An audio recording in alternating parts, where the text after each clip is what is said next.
Okay, எல்லா புகழும் இறைவனுக்கு. அனைவருக்கும் வணக்கம். I would like to warm welcome one and all Tamil Nadu வரி ஆலோசகர் சங்க உறுப்பினர் அனைவரும் செயலாளர் சம்சுவின் கனிவான வணக்கங்கள். இன்றைக்கு 22வது வெபினாரில் கலந்து கொண்டு வந்திருக்கும் தலைவர் மற்றும் துணைத் தலைவர், பொருளாளர், ஆனரல் சீனியர் பிரசிடென்ட் மற்றும் ஜாயிண்ட் செக்ரட்டரி, ஆபீஸ் பெரர் மற்றும் உறுப்பினர்கள் அனைவரையும் வருக வருகவென டிஎன்டிசிஏ சார்பாக வரவேற்கிறோம். இன்னைக்கு நம்மளோட நிகழ்ச்சிக்கு வந்து இருக்கும் special speaker mister G Natarajan sir, advocate, senior partner, mister சாமி அசோசியேட் அவர்களை வருக வருக என டிஎன்டிசிஏ சார்பாக பெரும் மகிழ்ச்சியுடன் வரவேற்கிறோம். Warm welcome you sir. Thank you sir, thank you. அவர்கள் இன்று நம்மிடையே பேச இருப்பது GST latest update question answer பற்றி பேச போறாங்க.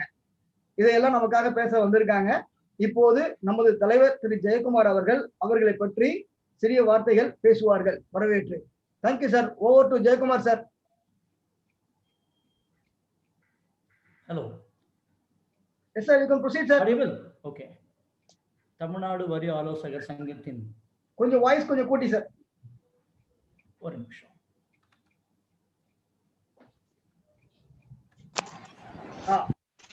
தமிழ்நாடு வரி ஆலோசகர் சங்கத்தின் சார்பாக நடைபெறும் இக்கூட்டத்திற்கு வருகை தந்திருக்கும் அனைவருக்கும் என்னுடைய மாலை வணக்கத்தை தெரிவித்துக் கொள்கிறேன். Thiru Natarajan advocate, basically sir வந்து ஒரு அட்வொகேட்டுங்க.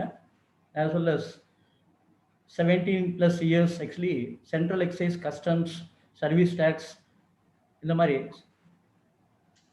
CESAT central excise plus service tax as well as customs ஆக்டில் வந்து எக்ஸ்பீரியன்ஸ் ஆனவங்க. இன்டைரக்ட் டேக்ஸில் நிறைய எக்ஸ்பீரியன்ஸ் ஆனவங்க சார். இவர் வந்து actually ICAA member of actually institute of cost and works accounts, அதில் வந்து மெம்பராக இருக்காங்க.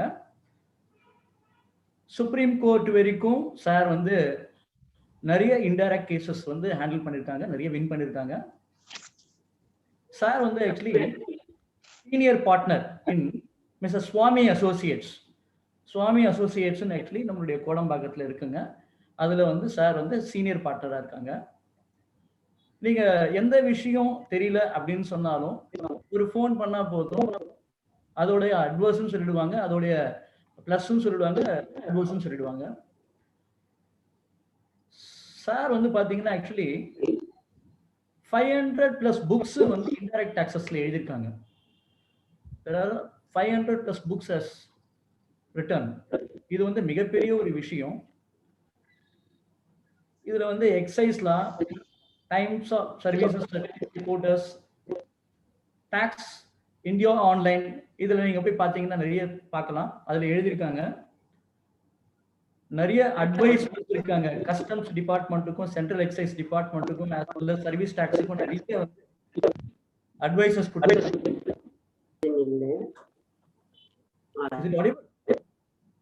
டிஸ்டர்பன்ஸ் இருக்கு, நிறைய வாய்ஸ் டிஸ்டர்பன்ஸா இருக்கு. நிறைய பிரசன்டேஷன் கொடுத்துருக்காங்க. ஜிஎஸ்டி as well as எல்லா டாக்ஸேஷன்லயும் வேட்ல இருந்து 17+ இயர்ஸா வந்து சார் இதுல தான் பிராக்டிஸ் பண்ணிருக்காங்க.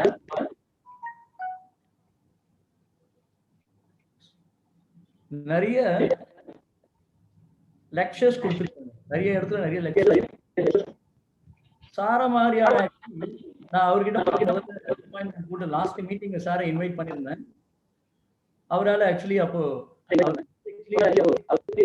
இருந்தாரு, பட் சப்சிக்வெண்டா வந்து அவர் ஆன் டிராவல்ல இருந்ததுனால he could not actually made it happen. But சப்சிக்வெண்டா நான் சொன்னேன் இல்ல, லாஸ்ட் மீட்டிங் முடிஞ்சு போச்சு, இந்த மீட்டிங் நீங்க கண்டிப்பா பண்ணணும் சார் அப்படின்னு நான் ரிக்வெஸ்ட் பண்ணியிருந்தேன். நிறைய பிஸி டைம்ல, ரொம்ப ரொம்ப பிஸியான டைம் ஷெடியூல்ல சார் வந்து நம்மளுக்கு டைம் கொடுத்துருக்காரு. சரி, கட்டுறது கையளவு கல்லாதது உலக அளவுன்ற மாதிரி இந்த ஜிஎஸ்டியை பொறுத்த வரைக்கும் என்லெஸ் போயிட்டே இருக்கு. நேற்றுக்கு ஒண்ணு, நாளைக்கு நிறைய ஆக்சுவலி இப்பதான் வந்து நிறைய வந்து உங்களுக்கு இப்பதான் கிளாரிட்டி ரிசல்ட் கிடைச்சிட்டு இருக்கு. so many case laws coming out.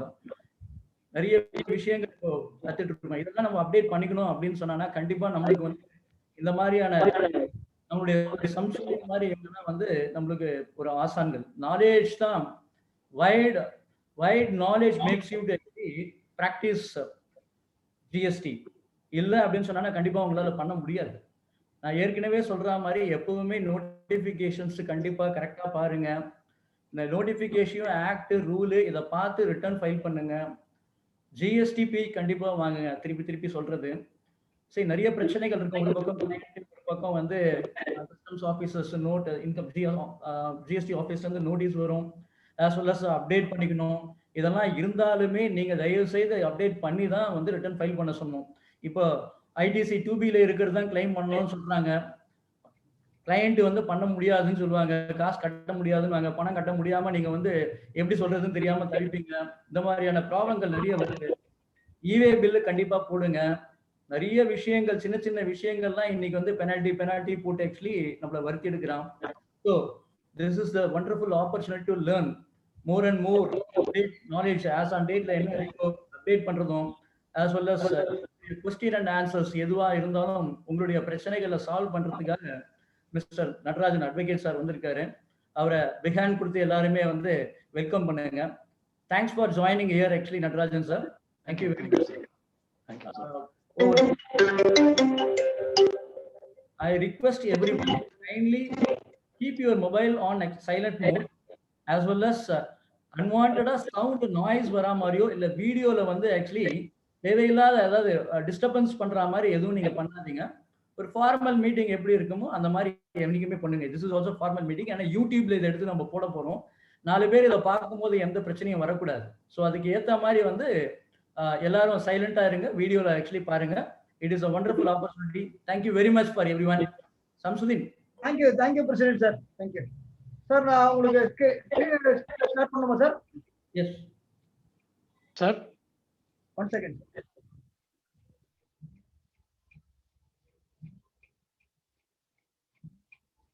Okay, unmute பண்ணிட்டேன். கேக்குதா சார்? ஹோஸ்ட் கொடுத்துட்டேன் சார் உங்களுக்கு. Okay okay. ஆக்சுவலா அனைவருக்கும் முதல்ல மாலை வணக்கம். மிஸ்டர் சம்சுதீன், மிஸ்டர் ஜெயக்குமார், எல்லா மெம்பர்ஸ் எல்லாருக்கும். இந்த மீட்டிங் வந்து நம்ம நிறைய, அதுவும் இந்த லாக்டவுனுக்கு அப்புறம் அந்த லாஸ்ட் 1 இயர்ல பாத்தீங்கன்னா நிறைய மீட்டிங்ஸ் வந்து நம்ம இந்த மாதிரியான பிளாட்ஃபார்ம்ல ஒரு ஃபிக்ஸட் ஃபார்மேட்ல நம்ம பண்ணிட்டு இருக்கோம். ஒரு பவர் பாயிண்ட் அதை எக்ஸ்பிளைன் பண்றது, கடைசியா எல்லாம் முடிஞ்ச உடனே ஒரு 10 நிமிஷம் கொஸ்டின் அண்ட் ஆன்சர் அப்படின்னு சொல்லுவோம். அந்த 10 நிமிஷம் போறதே தெரியாது. சமயத்துல வந்து அதை அவாய்ட் பண்ணிட்டே கூட போற மாதிரி கூட இருக்கும். ஸோ அந்த மாதிரி ஒரு வழக்கமான ஒரு ஃபார்மெட்ல இது இல்லாம கொஞ்சம் டிஃப்ரெண்டா பண்ணுவோம் அப்படின்னு யோசிச்சேன். அதனாலதான் பவர் பாயிண்ட் சார் என்ன ஹோஸ்ட் ஆக்கி கூட தேவையில்லை. ஏன்னா இது பவர் பாயிண்ட் இல்லாம நான் ஜெயக்குமார் சார்ட்டி என்ன சொன்னேன்னா, இது மோர் ஆஃப் இன்டராக்ஷன். ஒரு டாபிக் அப்படின்னு எடுத்துக்கிட்டு நம்ம பண்றதை விட, இப்ப நம்ம பாத்தீங்கன்னா கொரோனா பீரியட்ல நம்ம ஒருத்தருக்கு ஒருத்தர் மீட் பண்ணும்போது நம்ம கேட்டுக்கிற ஃபர்ஸ்ட் விஷயம் வந்து எப்படி இருக்கு, உங்களுடைய சரௌண்டிங்ஸ், வீட்டுல இருக்கிறவங்க எல்லாரும் ஹெல்த் எப்படி இருக்கு அப்படிங்கறத நம்ம கேட்டுக்குவோம். இப்ப அதை விட முக்கியமா நம்மள மாதிரியா ஜிஎஸ்டி ஃபீல்டுல இருக்கிறவங்க ஒருத்தருக்கு ஒருத்தர் மீட் பண்ணும்போது நம்மளுடைய ஹெல்த்தையோ கொரோனா நம்மள அஃபெக்ட் பண்ணிருக்காங்கிறத கூட நம்ம பேசிக்க மாட்டோம். முதல்ல ரிட்டர்ன்லாம் ஃபைல் பண்ணிட்டீங்களா, ஏதாவது பிரச்சனை இருக்கா, எல்லாம் டேலி ஆகுதா. ஸோ இதுதான் வந்து நம்ம பேசிட்டு இருக்கோம் டே டு டே. அந்த மாதிரியே ஒரு இன்ஃபார்மல் மீட்டிங்கா இது இருக்கட்டும். இது வந்து லேட்டஸ்ட் டெவலப்மெண்ட்ஸ் அப்படின்னு ஒரு லாஸ்ட் ஒரு 3 மந்த்ஸோ இல்ல ஒரு 6 மந்த்ஸ்க்குள்ளேயோ நடந்த சில விஷயங்களை பத்தி நம்ம சொல்லுவோம் அப்படிங்கிற மாதிரி பிளான் பண்ணியிருக்கோம். அதனால வந்து யாரு எந்த ஸ்டேஜ்ல எதையாவது கேட்கணும் அப்படின்னு நினைச்சாலும் உங்களை அன்மியூட் பண்ணிக்கிட்டு இமீடியட்டா நீங்க வந்து பேசலாம். அது வந்து டிஸ்டர்ப் பண்ண வேண்டாம், கடைசியில பேசிக்கலாம் அப்படிங்கறதெல்லாம் எதுவும் அந்த ஃபார்மல் இதெல்லாம் வேண்டாம். You can always stop me, unmute பண்ணிட்டு நீங்க ஏதாவது பேசலாம். மிஸ்டர் ஜெயக்குமார் வந்து இன்ட்ரடியூஸ் பண்ணும் பொழுது 2 சிறு தவறுகள் பண்ணாரு. அதை நான் சுட்டி காட்டிடுறேன். ஒண்ணு வந்து 500 புத்தகம் எழுதினாருன்னு சொல்லிட்டாரு. அவ்வளவுலாம் இல்ல, அது வந்து ஆர்டிகிள் தான், புத்தகங்கள் கிடையாது, ஆர்டிகிள்ஸ். ரெண்டாவது இன்னொரு தப்பு, உங்களுக்கு என்ன ப்ராப்ளம் இருந்தாலும் சொல்லுங்க, நடராஜன் சால்வ் பண்ணி வச்சிருவாருன்ட்டாரு. இந்த ஜிஎஸ்டியினுடைய ப்ராப்ளம் வந்து சால்வ் பண்றதுக்கு இன்னும் ஒருத்தர் தான் பிறந்து வரணும். ஸோ அதனால ப்ராப்ளத்தோட ரொம்ப நம்மளை வருத்திக்காம எப்படி வாழறதுன்னு கத்துக்கலாமே தவிர, சொல்யூஷன் அப்படிங்கிறது வந்து இந்த இருக்கிற ப்ராப்ளத்துக்கு எல்லாம் எப்போ வரும், அது எப்படி வரும், யார் மூலமா வரும்ங்கிறது வந்து தெரியாது. ஏன்னா அந்த அளவுக்கு வந்து ஒரு காம்ப்ளெக்ஸ் இதுல வந்து நம்ம எல்லாம் ட்ரபிள் பண்ணிட்டு இருக்கோம். But at the same time நம்ம வந்து ரியலைஸ் பண்ணணும், இப்படி எல்லாம் எந்த ப்ராப்ளமே இல்லாம எல்லாமே ரொம்ப ஸ்மூத்தா ஆயிடுச்சு அப்படின்னு சொன்னா அப்புறம் நமக்கெல்லாம் வேலையே இல்லை.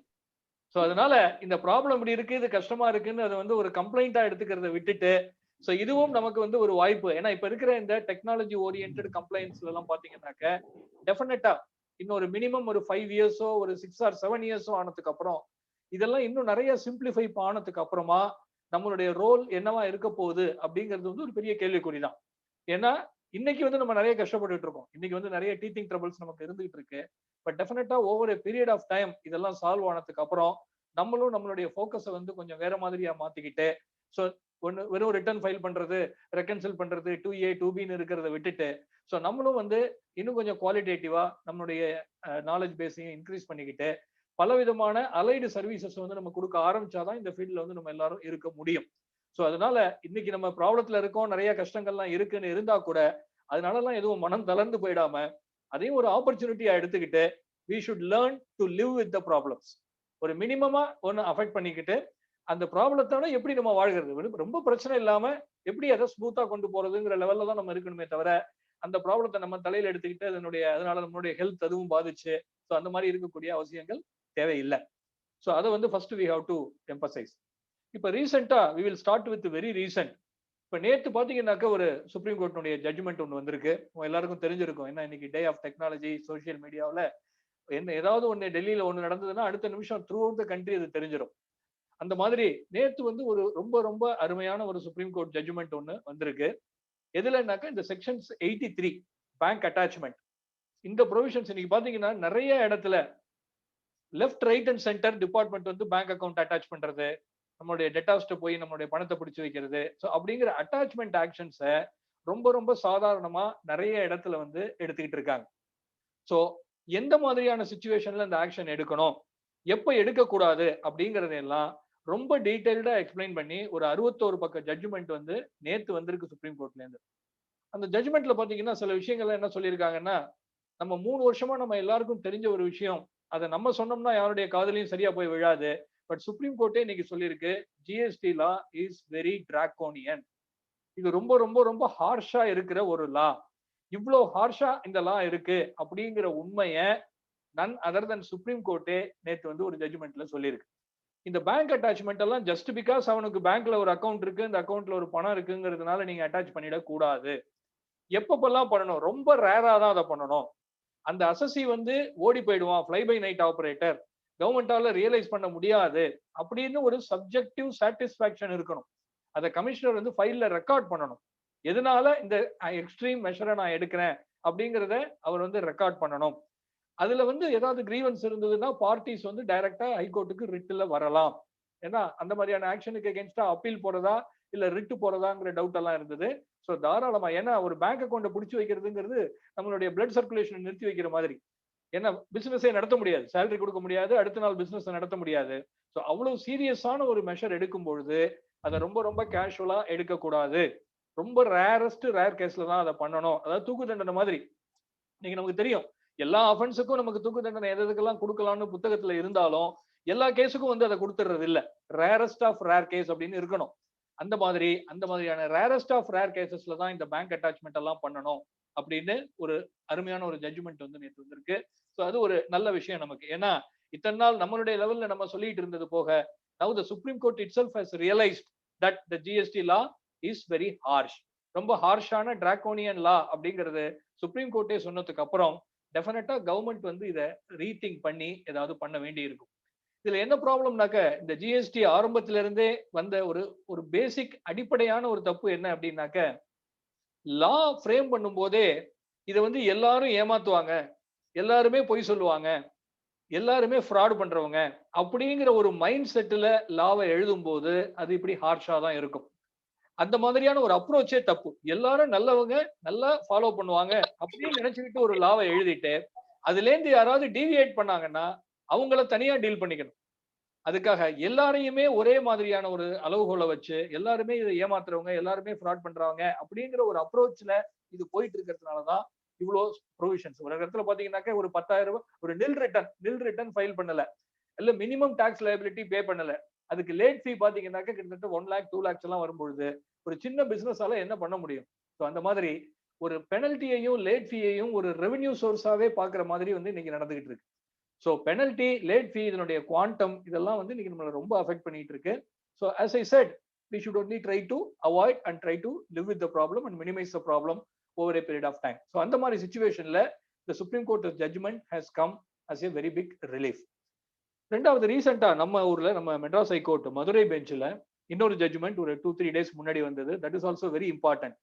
நம்ம எல்லாருக்கும் தெரியும் 2A 2Bல வந்தாதான் கிரெடிட் எடுக்க முடியும் அப்படிங்கிற சுச்சுவேஷன் இன்னைக்கு இருக்கும் பொழுது இந்த judgement more of equity based, அதாவது சட்டம் என்ன சொல்லுது, செக்ஷன் 16 என்ன சொல்லுது, 42 என்ன சொல்லுதுங்கிறதெல்லாம் முக்கியம் இல்ல, நியாயம்ங்கிறது என்ன அப்படிங்கிற ஒரு அப்ரோச்ல இந்த ஜட்ஜ்மெண்ட்ல என்ன சொல்லியிருக்காங்க அப்படின்னாக்க, ஒருத்தன் டாக்ஸ் பே பண்ணல அப்படின்னு சொன்னா இம்மிடியேட்டா நீ கிரெடிட் எடுத்தவன கொஸ்டின் பண்ணிடக்கூடாது.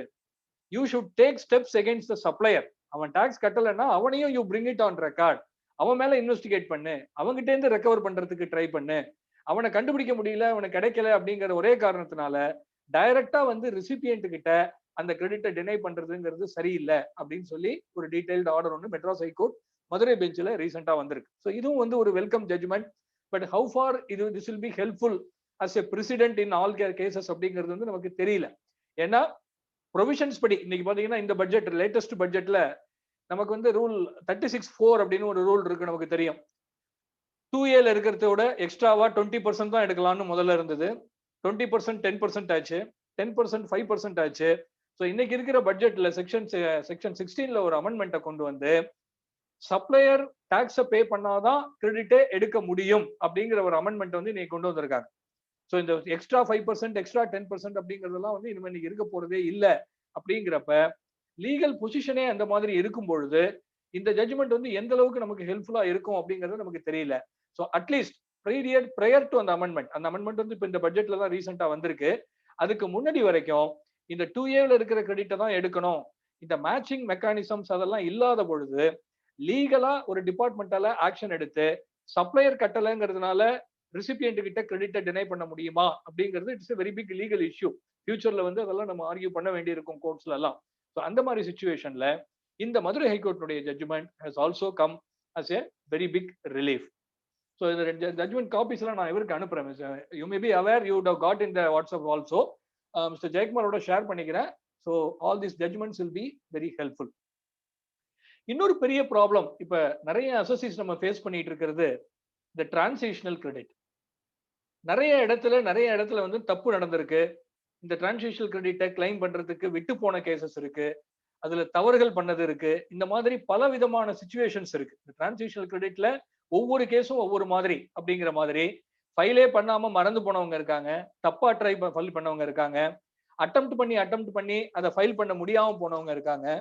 கிரெடிட் எடுக்கும் போது சில ஐட்டத்தை விட்டு போய் தவறுதலா கிரெடிட் எடுத்து அந்த மாதிரி பல கேசஸ் இன்னைக்கு இருந்துகிட்டு இருக்கு. இந்த டிரான்சிஷன் கிரெடிட் பாத்தீங்கன்னா பழைய லாவ்ல நமக்கு வேட்லயோ இல்ல சென்ட்ரல் எக்ஸைஸ்லயோ இல்ல சர்வீஸ் டாக்ஸ்லயோ ரெஜிஸ்ட்ரேஷன் இருக்கும்போது அந்த ரெஜிஸ்ட்ரேஷன்லாம் ஆட்டோமேட்டிக்கா ஜிஎஸ்டிக்கு டிரான்சிஷன் ஆகிறதுக்கு அவங்களால ஒரு ப்ரொவிஷன் கொண்டு வர முடிஞ்சது. இந்த ஜிஎஸ்டி போர்ட்டல்ல யாரெல்லாம் பழைய லாவ்ல ரெஜிஸ்டர்டோ they are all automatically brought under the GST law. அதை நம்ம வெரிஃபை பண்ணி கன்ஃபார்ம் பண்ணி நம்ம ரெஜிஸ்ட்ரேஷனை நம்ம வாங்கிக்கணும். Otherwise all tax payers were automatically carried forward to the GST portal. அதை பண்ண முடிஞ்ச கவர்மெண்ட் பழைய ரிட்டர்ன்ல நமக்கு என்ன பேலன்ஸ் இருக்குங்கிறது அவங்களுக்கு தெரியும். அது எக்ஸைஸா இருக்கட்டும், வேட்டா இருக்கட்டும், சர்வீஸ் டாக்ஸா இருக்கட்டும், லாஸ்ட் ரிட்டர்ன்ல இருந்த credit balance was very much available with the department. அதையும் ஆட்டோமேட்டிக்கா நமக்கு அந்த கிரெடிட்டை கொடுத்துருக்கலாம். ஸோ அதுக்கு மட்டும் எதுக்கு ஒரு ஒரு ஃபார்மை ஃபைல் பண்ணணும், அதுக்கு ஒரு டியூ டேட்டு, அந்த டியூ டேட்டை எக்ஸ்டெண்ட் பண்ணி சப்சிக்வெண்டா பல ஹைகோர்ட்ஸ் அதுல இன்டர்ஃபியர் பண்ணி இதுக்கெல்லாம் டைம் லிமிட் இருக்கக்கூடாது அப்படின்னு சொன்னதுக்கு அப்புறமாவும் அந்த லாவை ஒரு ரெட்ராஸ்பெக்டிவா அமெண்ட் பண்ணி கவர்மெண்ட் ரொம்ப டிட்டர்மைண்டா இருக்காங்க டிரான்சிஷனல் கிரெடிட் கொடுக்க கூடாதுங்கிறது. ஸோ அந்த மாதிரி ஒரு harsh approach it is not required. So at least at some point of time better sense should prevail. இந்த டிரான்சிஷனல் கிரெடிட் யாரெல்லாம் விட்டு போனது தவறு பண்ணவங்க எல்லாம் இருக்காங்களோ எல்லாருக்கும் அட்லீஸ்ட் ஒரு தடவையாவது அந்த விண்டோவை ஓபன் பண்ணி கொடுக்கணும் அப்படிங்கிறதுக்காக நம்ம எல்லாரும் எல்லா விதமான முயற்சிகளும் நம்ம எடுத்துக்கிட்டு இருக்கோம். அது ஜுடிஷியலாகவும் இருக்கட்டும், இல்ல ரெப்ரசன்டேஷன்ஸ் கவர்மெண்ட் கொடுக்கறது மூலமாகவும் இருக்கட்டும். பட் இன்னைக்கு இருக்கிற நிலைமையில பாத்தீங்கன்னாக்க கவர்மெண்ட் ரொம்ப சீரியஸா இந்த இஷ்யூவை ஃபைட் பண்ணிட்டு இருக்காங்க. சுப்ரீம் கோர்ட்ல எல்லா கேஸ்லயும் அவங்க அப்பீல் ஃபைல் பண்ணிருக்காங்க. இந்த டிரான்சிஷனல் கிரெடிட்டை வேரியஸ் ஹைகோர்ட்ஸ் அலோவ் பண்ணியிருந்தாலும் அதை கொடுக்க கூடாது. 27/12/2017 அப்புறமா டிரான் கிரெடிட் cannot be claimed அப்படிங்கிறதுல government is very very adamant. So that is the position as of now. So இதுல நிறைய பேருக்கு ப்ராப்ளம் இருக்கு. ஸோ ஒவ்வொருத்தருடைய ப்ராப்ளமும் பெக்குலியரா இருக்கும். there will be factual differences from each case.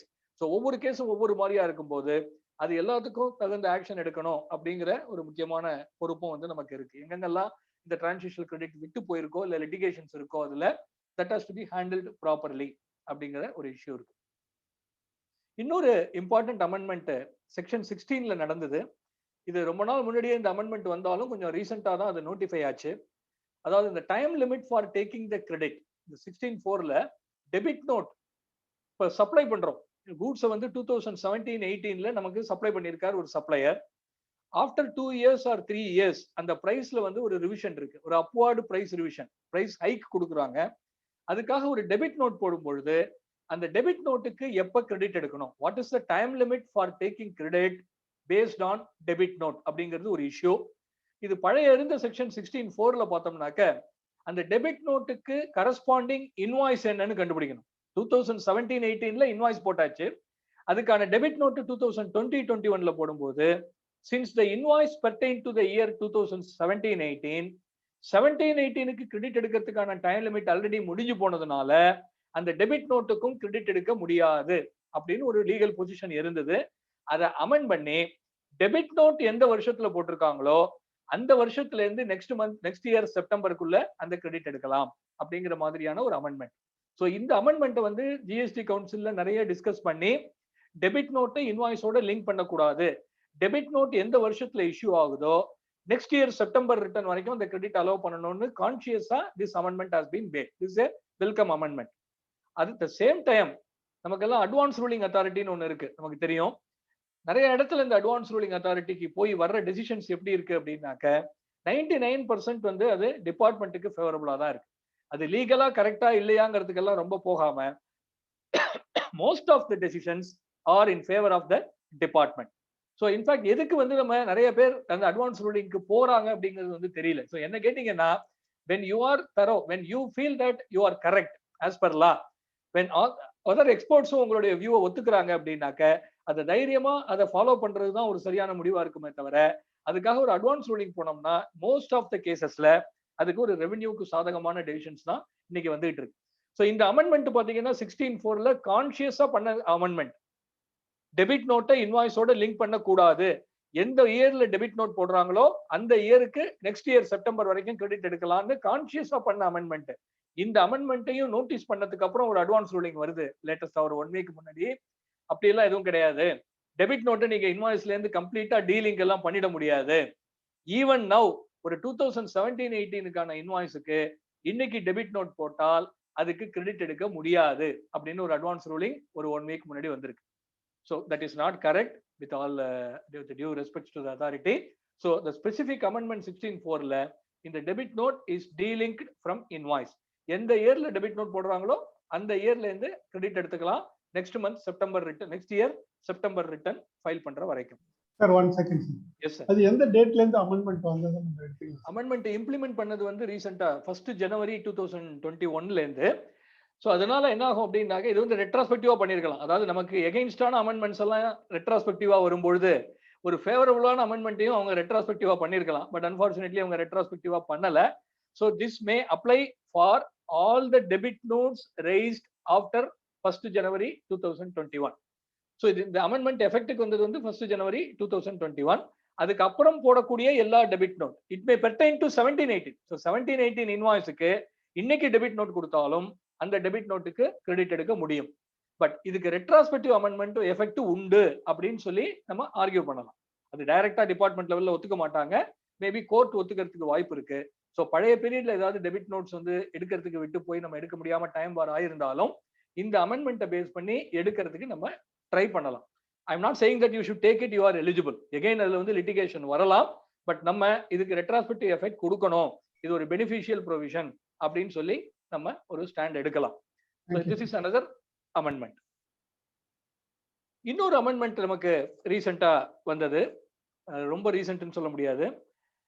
நமக்கு பழைய லா எக்ஸைஸா இருக்கட்டும், அது சர்வீஸ் டாக்ஸா இருக்கட்டும், நம்மளுடைய டோட்டல் லயபிலிட்டியை டிஸ்சார்ஜ் பண்ணாதான் ரிட்டர்ன் ஃபைல் பண்ண முடியும்னு கிடையாது. சப்போஸ் இந்த மந்த் வந்து I am liable to pay 10 lakhs tax, I am not able to pay 10 lakhs, I can pay only 6 lakhs அப்படின்னாக்க 10 lakhs liability காமிச்சு ரிட்டர்னை ஃபைல் பண்ணிட்டு 6 lakhs மட்டும் காட்டலாம், 6 lakhs மட்டும் பே பண்ணலாம். This was possible under the old law, even under new GST law also. ஜிஎஸ்டில வந்து எந்த ப்ரொவிஷனும் ஃபுல் டாக்ஸை கட்டினாதான் ரிட்டர்ன் ஃபைல் பண்ணணும்னு சொல்லல லீகலி. பட் போர்ட்டல் வந்து நம்மளுக்கு அலோவ் பண்றது இல்லை. ஸோ இந்த ஜிஎஸ்டிஆர் ரிட்டர்ன் ஃபைல் பண்ணும் பொழுது ஃபுல் லயபிலிட்டியை டிஸ்சார்ஜ் பண்ணாதான் அந்த ரிட்டர்ன் வந்து நம்மளால ஃபைல் பண்ண முடியுமே தவிர லயபிலிட்டியை பாக்கி வச்சுக்கிட்டு நம்மளால 3B வந்து ஃபைல் பண்ண முடியாது. ஸோ இது வந்து போர்ட்டல் ப்ராப்ளம். ஸோ போர்ட்டல்னால ஒரு problem. Portal is not allowing the legal position to take effect அப்படிங்கிறப்ப போர்ட்டலை சரி பண்ணணுமே தவிர அதுக்கு லாவை சரி பண்ணக்கூடாது. So which is supreme, law is supreme. ஆனா அன்பார்ச்சுனேட்லி அந்த அமெண்ட்மெண்ட்ஸ் அவங்களால பண்ண முடியலையா என்னங்கிறது தெரியல. The law itself has been amended.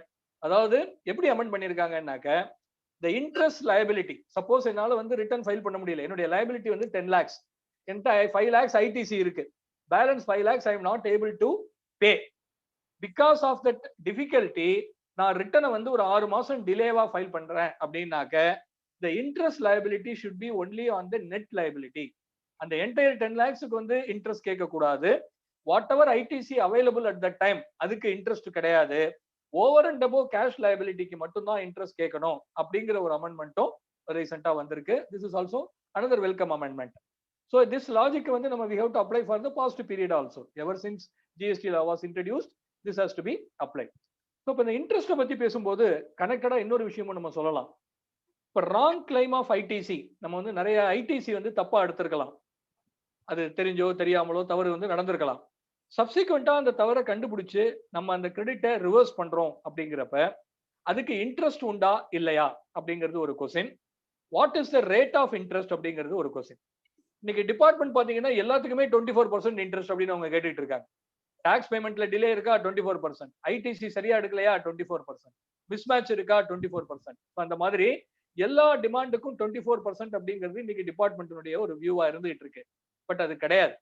இப்ப நம்ம செக்ஷன் 50 பார்த்தோம்னாக்க அந்த 24% இன்ட்ரெஸ்ட்ங்கிறது it will apply only in the mismatch cases. அதாவது நம்ம கிரெடிட்ல வந்து 2Aல ஒரு மிஸ்மேட்ச் இருந்து அது நமக்கு கம்யூனிகேட் ஆயிருக்கணும். நமக்கு அது கம்யூனிகேட் ஆயிருந்து நம்ம அதை சரி பண்ணிருக்கணும். நம்ம சரி பண்ணிட்டு we should have taken that credit. அது ரீகிரெடிட் எடுக்கும் போது ஏதாவது தப்பு நடந்திருந்தால்தான். இன்னைக்கு வந்து அந்த மேட்சிங் அந்த கான்செப்ட்லாம் இன்னைக்கு வந்து ஆக்ட் இதுலயே இல்ல. GSTR 2 இன்னைக்கு கிடையாது. ஸோ அப்படின்னு இருக்கும்போது அந்த 24% இன்ட்ரெஸ்ட் அப்படிங்கிறது எதுக்குமே அப்ளை ஆகாது. The 24% interest was applicable only for mismatch cases. Normal short payment of டாக்ஸுக்கெல்லாம் 18% இன்ட்ரெஸ்ட் தான் டிமாண்ட் பண்ண முடியும். இது ஒரு பேசிக். ஏன்னா டிபார்ட்மெண்ட் எல்லா கேஸ்லயும் 24 சொல்லிட்டு இருக்காங்க. ரெண்டாவது, இந்த ITC தவறா எடுத்தோம் அப்படின்னாக்க அந்த ITCயை நம்ம யூட்டிலைஸ் பண்ணியிருந்தாதான் இன்ட்ரெஸ்ட் லைபிலிட்டி வரும். தப்பான ஒரு கிரெடிட் ஒரு 10,000 ரூபாய் எடுத்திருக்கோம், அந்த 10,000 ரூபாய் கிரெடிட்டை யூஸ் பண்ணவே இல்லை. நம்ம எலக்ட்ரானிக் கிரெடிட் லெட்ஜர்ல பேலன்ஸ் வந்து என்னைக்குமே மோர் தென் 10,000 தான் இருந்துகிட்டு இருக்கு. we have never used that wrong credit அப்படின்னாக்க அதுக்கு இன்ட்ரெஸ்ட் வரவே கூடாது. ஸோ இந்த மாதிரி பல ஜட்ஜ்மெண்ட்ஸ் வந்து நமக்கு பழைய லாவில் இருந்தது. சென்ட்ரல் எக்ஸைஸ் அட்வான்ஸ் கிரெடிட்ஸ்ல எல்லாம் கிரெடிட்டை யூட்டிலைஸ் பண்ணாதான் இன்ட்ரெஸ்ட் வரும், கிரெடிட்டை யூட்டிலைஸ் பண்ணாம அது புக்லயே இருந்ததுன்னா இன்ட்ரெஸ்ட் வராது அப்படின்னு பழைய லாவில் the issue was very very clear. GSTலயும் அந்த சேம் இஷ்யூ will arise. இங்கேயும் நம்மளுடைய வேர்டிங்ஸ் ஆஃப் செக்ஷன் 50 பாத்தீங்கன்னா மியர் ராங் அவைல்மெண்ட் ஆஃப் ITCக்கு இன்ட்ரெஸ்ட் டிமாண்ட் பண்றதுக்கு ப்ரொவிஷனே கிடையாது.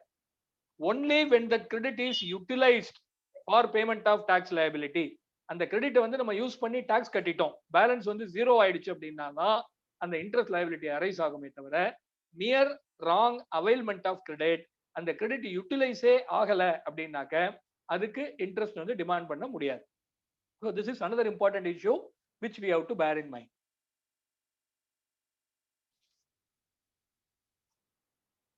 இன்னொரு இம்பார்ட்டன்ட் அமெண்ட்மெண்ட் இந்த பட்ஜெட்ல CST ஆக்ட்ல வந்தது, நம்ம நோட்டீஸ் பண்ணியிருந்திருப்போம், இந்த ஃபார்ம் C. ஸோ இந்த பெட்ரோலியம் ப்ராடக்ட்ஸ் GST விட்டு வெளியில இருக்கிறதுனால பெட்ரோலியம் ப்ராடக்ட்ஸை வந்து ஃபார்ம் Cல வாங்க முடியுமா அப்படிங்கிற ஒரு இஷ்யூ எல்லாருக்கும் இருந்துகிட்டு இருந்தது. நிறைய இடத்துல வந்து டிபார்ட்மெண்ட் ஃபார்ம் C இஷ்யூ பண்றது இல்லை. That litigation went up to Madras high court. அந்த ராம்கோ ஜட்ஜ்மெண்ட்ல even after introduction of GST, எனக்கு வந்து வேட்ல CSTல வந்து என்னோட எல்லா குட்ஸும் I am a manufacturer of a machinery GSTல தான் இருக்கும், CST எல்லாம் கிடையாது நமக்கு. Even then procurement of petroleum products form Cக்கு அகேன்ஸ்டா கொடுக்கலாம் அப்படின்னு சொல்லி மெட்ராஸ் ஹைகோர்ட்ல ஜட்ஜ்மெண்ட் கொடுத்திருந்தாங்க. அதுக்கு அகேன்ஸ்டா டிபார்ட்மெண்ட் சுப்ரீம் கோர்ட் போயிருந்தாங்க. சுப்ரீம் கோர்ட் அந்த மெட்ராஸ் ஹைகோர்ட் ஜட்ஜ்மெண்ட்டை ஸ்டே பண்ணியிருந்தாங்க. பட் ரீசெண்டா இந்த சுப்ரீம் கோர்ட் அந்த மெட்ராஸ் ஹைகோர்ட் ஜட்ஜ்மெண்ட்டையும் சிமிலர் ஜட்ஜ்மெண்ட்ஸ் ஆஃப் அதர் ஹைகோர்ட்ஸையும் அப்போல்ட் பண்ணிட்டாங்க. So form C has to be issued. அதாவது பழைய பீரியட்ல GST ப்ராடக்டா இருந்தாலும் for procurement of petroleum products form C can be issued அப்படின்னு சுப்ரீம் கோர்ட்டே ரீசெண்டா சொல்லிடுச்சு. பட் சிஎஸ்டி ஆக்ட்ல அவங்க ஒரு அமெண்ட்மெண்ட்டை பண்ணி that facility has now been stopped. இப்போ இந்த பட்ஜெட்ல வந்து அமெண்ட்மெண்ட் எல்லாம் 28 மார்ச் அன்னைக்கு எஃபெக்ட்டுக்கு வந்துருச்சு. பிரசிடென்ஷியல் அசென்ட் வந்த உடனே 28 மார்ச்ல இருந்து. ஸோ 28 மார்ச் 2021க்கு அப்புறமா nobody can procure petroleum products against form C. அதாவது நார்மல் ஜிஎஸ்டி அசசிஸ் யாருமே ஃபார்ம் சிக்கு அகெயின்ஸ்டா பெட்ரோலியம் ப்ராடக்ட்ஸை வாங்க முடியாது. So this amendment has come in the CST act which has come into effect from 28th March 2021. So this is another important area which we have to mention.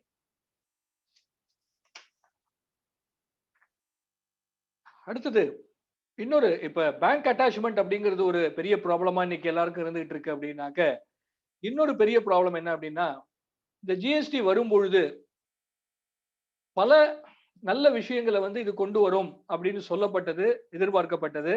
அதுல நிறைய இது நடந்திருக்கு, சில இது நடக்கல. ஒரு மேஜர் பெனிஃபிட் ஆஃப் ஜிஎஸ்டி அப்படின்னு சொன்னது என்ன அப்படின்னாக்க, செக் போஸ்ட் எல்லாம் அபாலிஷ் ஆயிடும். இன்னைக்கு ஒவ்வொரு செக் போஸ்ட்லயும் 3 மணி நேரம் 4 மணி நேரம் வண்டி எல்லாம் நிக்க வேண்டி இருக்கு. ஸோ ஜிஎஸ்டி வந்ததுக்கு அப்புறமா இந்த செக் போஸ்ட்டுக்கான ரெக்குயர்மெண்ட்ஸ் இருக்காது அப்படின்னு சொல்லப்பட்டது. அதே மாதிரி இன்னைக்கு check post from tax point of view check போஸ்ட்லாம் இன்னைக்கு எதுவும் கிடையாது. ஆனா முதல்லையாவது செக் போஸ்ட்ங்கிறது எங்கேயாவது ஒரு இடத்துல தான் இருக்கும், நமக்கு தெரியும் அது எங்க இருக்குன்னு. ஆனா இன்னைக்கு எல்லா ரோட்லயுமே செக் போஸ்ட், எங்க வண்டியை நிறுத்தி செக் பண்ணுவாங்க அப்படிங்கிறது யாருக்குமே தெரியாது. ஸோ அந்த மாதிரி ஏதோ ஒரு சில இடங்கள்ல செக் போஸ்ட் இருந்ததுங்கிற நிலைமை இன்னைக்கு மாறி ரோட்ல எல்லா இடமுமே செக் போஸ்ட் தான், என்னைக்கு வேணாலும் நம்ம வண்டி நிறுத்தப்படலாம் அப்படிங்கிற ஒரு நிலைமை இன்னைக்கு இருந்துகிட்டு இருக்கு. அதுவும் சில ஸ்டேட்ல வந்து இந்த ப்ராப்ளம் ரொம்ப ஜாஸ்தியா இருக்கு. நிறைய டயத்துல என்ன ஆயிடுது அப்படின்னாக்க, வண்டியை நிறுத்தி வச்சுட்டு சின்ன சின்ன சின்ன மைனர் மிஸ்டேக்ஸ்க்கெல்லாம் கிலோமீட்டர் சரியா போடல, இந்த ரோட்ல போக கூடாது நீ வேற ரோட்ல வந்துட்ட, ஸோ இந்த மாதிரியான சின்ன சின்ன தவறுகளுக்கெல்லாம் அந்த வண்டியை வந்து டீடைன் பண்ணி டாக்ஸ் ஈக்குவல் பெனல்டி எல்லாத்தையும் கட்டணும் அப்படிங்கிற மாதிரியான இன்சிஸ்டன்ஸ் எல்லாம் சொல்லி ரொம்ப ஒரு ஹார்ஷ் மெஷரா இது இன்னைக்கு போயிட்டு இருக்கு. ஸோ இதுலயும் என்ன ப்ராப்ளம் அப்படின்னு பார்த்தோம்னா, பேசிக்கா இந்த செக்ஷன் 129, 130 இதெல்லாம் டிசைன் ஆயிருக்கிற மெத்தடை நம்ம பார்த்தோம்னாலே, ஒரு கிளாண்டஸ்டைன் ரிமூவல். நான் டாக்ஸ் கட்டாம ஒரு பொருளை எடுத்துட்டு போயிட்டு இருக்கேன், அந்த பொருளை வந்து அதை வந்து டிபார்ட்மெண்ட் கண்டுபிடிச்சிட்டாங்க, ரோட்ல என்ன நிறுத்திட்டாங்கன்னா இமீடியட்டா டாக்ஸையும் பெனல்ட்டியும் வாங்கிக்கிட்டு அதை ரிலீஸ் பண்ணலாம். ஸோ செக்ஷன் 129, செக்ஷன் 130 இதெல்லாம் ஒரு டாக்ஸ் கட்டாம எடுத்துட்டு போற கமாடிட்டிக்கு அந்த செக்ஷன்லாம் பர்ஃபெக்டா அப்ளை ஆகும். ஒரு கிளாண்டஸ்டைனா ஒரு ப்ராடக்ட் ஒருத்தர் ரிமூவ் பண்றாரு அப்படின்னா அதை ரோட் பெட்ரோல்ல நிறுத்தினாங்கன்னா ஆன் த ஸ்பாட் டாக்ஸை கலெக்ட் பண்ணிட்டு பெனல்ட்டி கலெக்ட் பண்ணிட்டு அந்த கன்சைன்மெண்ட்டை ரிலீஸ் பண்ணலாம். ஆனா இன்னைக்கு என்ன நடந்துகிட்டு இருக்குன்னாக்க, procedural mistakes, clerical mistakes. Tax எல்லாம் கட்டியாச்சு, இன்வாய்ஸ் எல்லாம் இருக்கு, பட் ப்ரொசீஜரலா சரியா வெஹிக்கிள் நம்பர் சரியா போடல, கிலோமீட்டர் டிஸ்டன்ஸ் சரியா போடல, ரூட் டிவியேட் ஆயிருக்கு. இந்த மாதிரியான ப்ரொசீஜரல் மிஸ்டேக்ஸுக்கும் வண்டியை நிறுத்தி வச்சு ஃபுல் டாக்ஸ் கட்டணும் அப்படிங்கிற மாதிரியான ப்ரொவிஷன்ஸை வச்சு, ஏன்னா நமக்கு வேற வழி இல்லை, இமீடியட்டா வண்டியை ரிலீஸ் பண்ணணுங்கிறதுனால இந்த டாக்ஸை கட்டிட்டு தான் ரிலீஸ் வாங்க வேண்டியிருக்கு. பேங்க் கேரண்டி கொடுக்கலாம் அப்படின்னு இந்த செக்ஷன் சொன்னா கூட அந்த ரோட்ல இருக்கிற ஆபீசர் வந்து பேங்க் கேரண்டி எல்லாம் ஒத்துக்கிறது இல்லை. நீ பேங்க் கேரண்டி கொடுத்தா நான் நாளைக்கே என்கேஷ் பண்ணிடுவேன், அதனால டாக்ஸை தான் கட்டணும், ஈக்குவல் பெனல்ட்டி கட்டணும் அப்படிங்கிறது ப்ராப்ளம் வருது. அப்ப என்ன ஆகுதுன்னா, அந்த வெஹிக்கிள் ரிலீஸ்க்காக நம்ம ஒரு தடவை அந்த டாக்ஸை கட்ட வேண்டியிருக்கு. அந்த கிளியரன்ஸுக்கு நம்ம இன்வாய்ஸ் போட்டுட்டோம், அந்த இன்வாய்ஸை நம்ம ஜிஎஸ்டிஆர் 1ல அப்லோட் பண்ணி ஆகணும். ஸோ அதனால ஒரு தடவை டாக்ஸ், ஸோ 2 தடவை அந்த டாக்ஸ் கட்டணும் அப்படிங்கிற ஒரு நிலைமை இருக்கு. அதுக்கப்புறம் அந்த ஆர்டருக்கு அப்பீல் போய் அதை ரீஃபண்ட் வாங்கணும். இந்த மாதிரி பல காம்ப்ளிகேஷன்ஸ் வந்து இன்னைக்கு இந்த ரோட் செக்ஸ், டிடென்ஷன் அண்ட் சீஷர்ல வந்து இருந்துட்டு இருக்கு. ஸோ இந்த ப்ரொவிஷன்ஸை வந்து கம்ப்ளீட்டா ரீரைட் பண்ணணும். ஏன்னா இது வந்து ஒன்லி கிளாண்டஸ்டைன் ரிமூவ்ல மனசுல வச்சுக்கிட்டு எழுதப்பட்ட ப்ரொவிஷன்ஸ். ஸோ ப்ரொசீஜர் நிறைய சர்க்குலர் இஷ்யூ பண்ணியிருக்காங்க, போர்ட்ல இருந்து நிறைய சர்க்குலர்ஸ் இஷ்யூ பண்ணி கிளரிக்கல் மிஸ்டேக்ஸுக்கெல்லாம் வண்டியை நிறுத்தாதீங்க, இல்ல நாமினல் பெனல்ட்டி போட்டுட்டு விட்டுருங்க அப்படின்னு சொன்னாலும் கூட நமக்கு தெரியும் ஆன் த ரோடு அவங்க நிறுத்தும் பொழுது அவங்கள ஹேண்டில் பண்ணி டாக்ஸ் கட்டாம வெளியில வர்றதுங்கிறது இன்னைக்கு ஒரு பெரிய பிரச்சனையா இருந்துகிட்டு இருக்கு. ஸோ இதுல வந்து சில அமெண்ட்மெண்ட்ஸ் பண்றாங்க. இதுல சில அமெண்ட்மெண்ட்ஸ் பண்ணும்போது டாக்ஸ் கட் இந்த பட்ஜெட்ல, ரீசன்ட் பட்ஜெட்ல சட்டன் அமெண்ட்மெண்ட்ஸ். ஸோ நம்ம என்ன ப்ராப்ளம் சொன்னோம், நீங்க ரோட்ல நிறுத்தும் போது டாக்ஸும் 100% பெனல்ட்டியும் கேட்குறீங்க, நான் அங்க ஒரு தடவை டாக்ஸ் கட்ட வேண்டி இருக்கு, ஏற்கனவே அதுக்கு நான் இன்வாய்ஸ் போட்டதுனால ஜிஎஸ்டிஆர் 1 ஃபைல் பண்ணி 3B ஃபைல் பண்ணும்போது நான் 2வது தடவை டாக்ஸ் கட்ட வேண்டி இருக்கு அப்படின்னு இந்த ப்ராப்ளத்தை நம்ம ஹைலைட் பண்றதுக்கு அப்புறம் அவங்க செக்ஷனை அமெண்ட் பண்ணி டாக்ஸ் கட்ட வேண்டாம்னு சொல்லிட்டாங்க. ரோட்ல வந்து இந்த மாதிரி ப்ராப்ளம்ஸ் இருந்து பிடிச்சாக்க டாக்ஸ் கட்ட வேண்டியில்லை அப்படின்னு சொன்னாலும், ஆனா they are not prepared to forego that revenue. Penalty will become 200%. முதல்ல டாக்ஸ் பிளஸ் 100% பெனல்ட்டின்னு இருந்ததை இன்னைக்கு 200% பெனல்ட்டின்னு மாத்திட்டாங்க. ஸோ நெட் எஃபெக்ட் வந்து நமக்கு ஒன்றும் ரிலீஃப் கிடையாது. So this is the approach. That's what I was mentioning in the beginning. So எல்லாருமே தப்பு பண்ணி ஒரு ஃப்ராட் பண்ணி தான் அந்த மெட்டீரியல் எடுத்துட்டு போறாங்கிற ஒரு எண்ணம் இருந்தாதான் இப்படி எல்லாம் யோசிக்க முடியும். 200% பெனல்ட்டி அப்படிங்கிறதெல்லாம். So this road patrol detention and seizure அப்படிங்கிறது இன்னைக்கு எல்லா அசோசியேஷனுக்கு. அதுல இன்னொரு ப்ராப்ளம், நம்ம இங்க இருந்து ஒரு டெல்லியிலயோ இல்ல ஹரியானாவிலயோ இருக்கிற ஒரு பையருக்கு நம்ம மெட்டீரியலை டிஸ்பாச் பண்ணிருப்போம். அது போற வழியில எங்கேயாவது ஒரு ஸ்டேட்ல அந்த வண்டியை நிறுத்திருப்பாங்க. ஸோ நம்மளுடைய ரெஜிஸ்ட்ரேஷன் தமிழ்நாட்டுல. ஸோ அந்த ஆபீசரோட பேசுறதுக்கு நம்மளால பேசக்கூட முடியாது, நமக்கு ஹிந்தி தெரியாது. ஸோ எப்படி கோஆர்டினேட் பண்றது, அந்த ஊர்ல போய் நம்ம எப்படி அப்பீல் ஃபைல் பண்றது, அந்த அப்பீலுக்கு எப்படி நம்ம ஹியரிங் போறது, அந்த லோக்கல்ல நம்ம ஒரு கன்சல்டன்ட்டையோ ஒரு அட்வொகேட்டையோ தேடி பிடிச்சாகணும். இந்த மாதிரி பல ப்ராப்ளம்ஸ் வந்து இந்த ரோடு டிடென்ஷனால வந்துட்டு இருக்கு. So this provisions relating to detention and seizure அது ஒரு கம்ப்ளீட் ரீலுக் கொடுக்க வேண்டிய ஒரு அவசியம். நான் முதல்ல ஆரம்பத்துல சொன்ன மாதிரி சுப்ரீம் கோர்ட் வந்து எப்படி டிராகோனியன் அப்படின்னு செக்ஷன் 83 சொன்னிச்சோ, அதே மாதிரி இந்த செக்ஷன் 129, 130ங்கிறதும் very very severe and draconian provisions. So அது வந்து கம்ப்ளீட்டா அது வந்து இன்னும் நிறைய திருத்தப்பட வேண்டும். அதுக்கு நம்ம எல்லாரும் அதுக்கான முயற்சிகளை வந்து நம்ம எடுக்கணும்.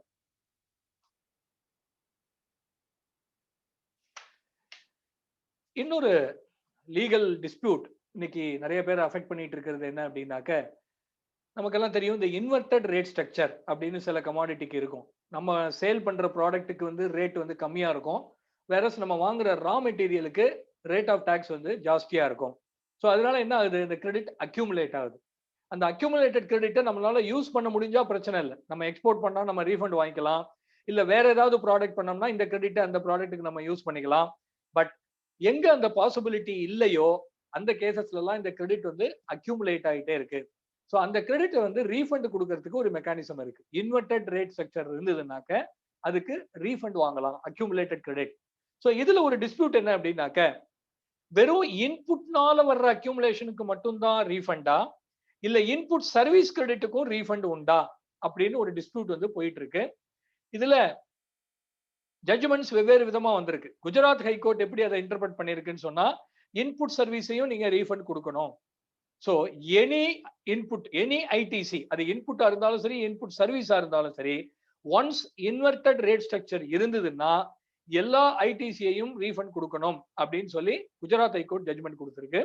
வேறஸ் நம்ம மெட்ராஸ் ஹைகோர்ட்ல அதே இஷ்யூல அவங்க வேற விதமா இன்டர்பிரட் பண்ணி எல்லா கிரெடிட்டுக்குலாம் கிடையாது, இந்த செக்ஷன் வந்து இன்புட் கிரெடிட்டுக்கான ரீஃபண்ட் கொடுக்கறதுக்காக தான் இந்த செக்ஷனை எனாக்ட் பண்ணியிருக்காங்களே தவிர, ஏன்னா ஜிஎஸ்டிங்கிறது வந்ததுக்கு அப்புறம் தான் இந்த இன்வெர்டட் ரேட் ஸ்ட்ரக்சருக்கு ரீஃபண்டுங்கிற ஒரு கான்செப்டே வருது.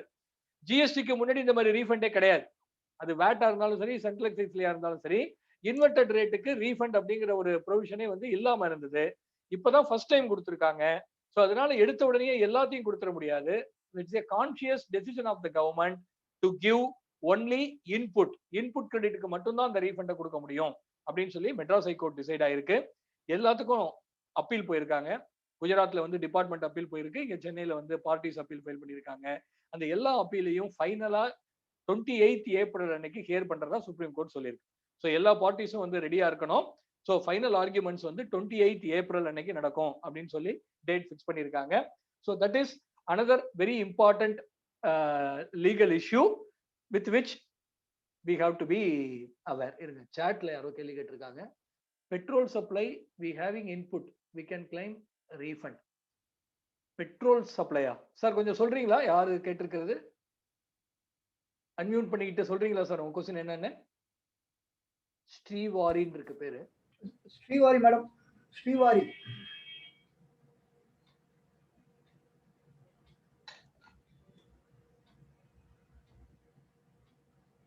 ஸ்ரீவாரி அன்மியூட் பண்ணி பேசுங்க.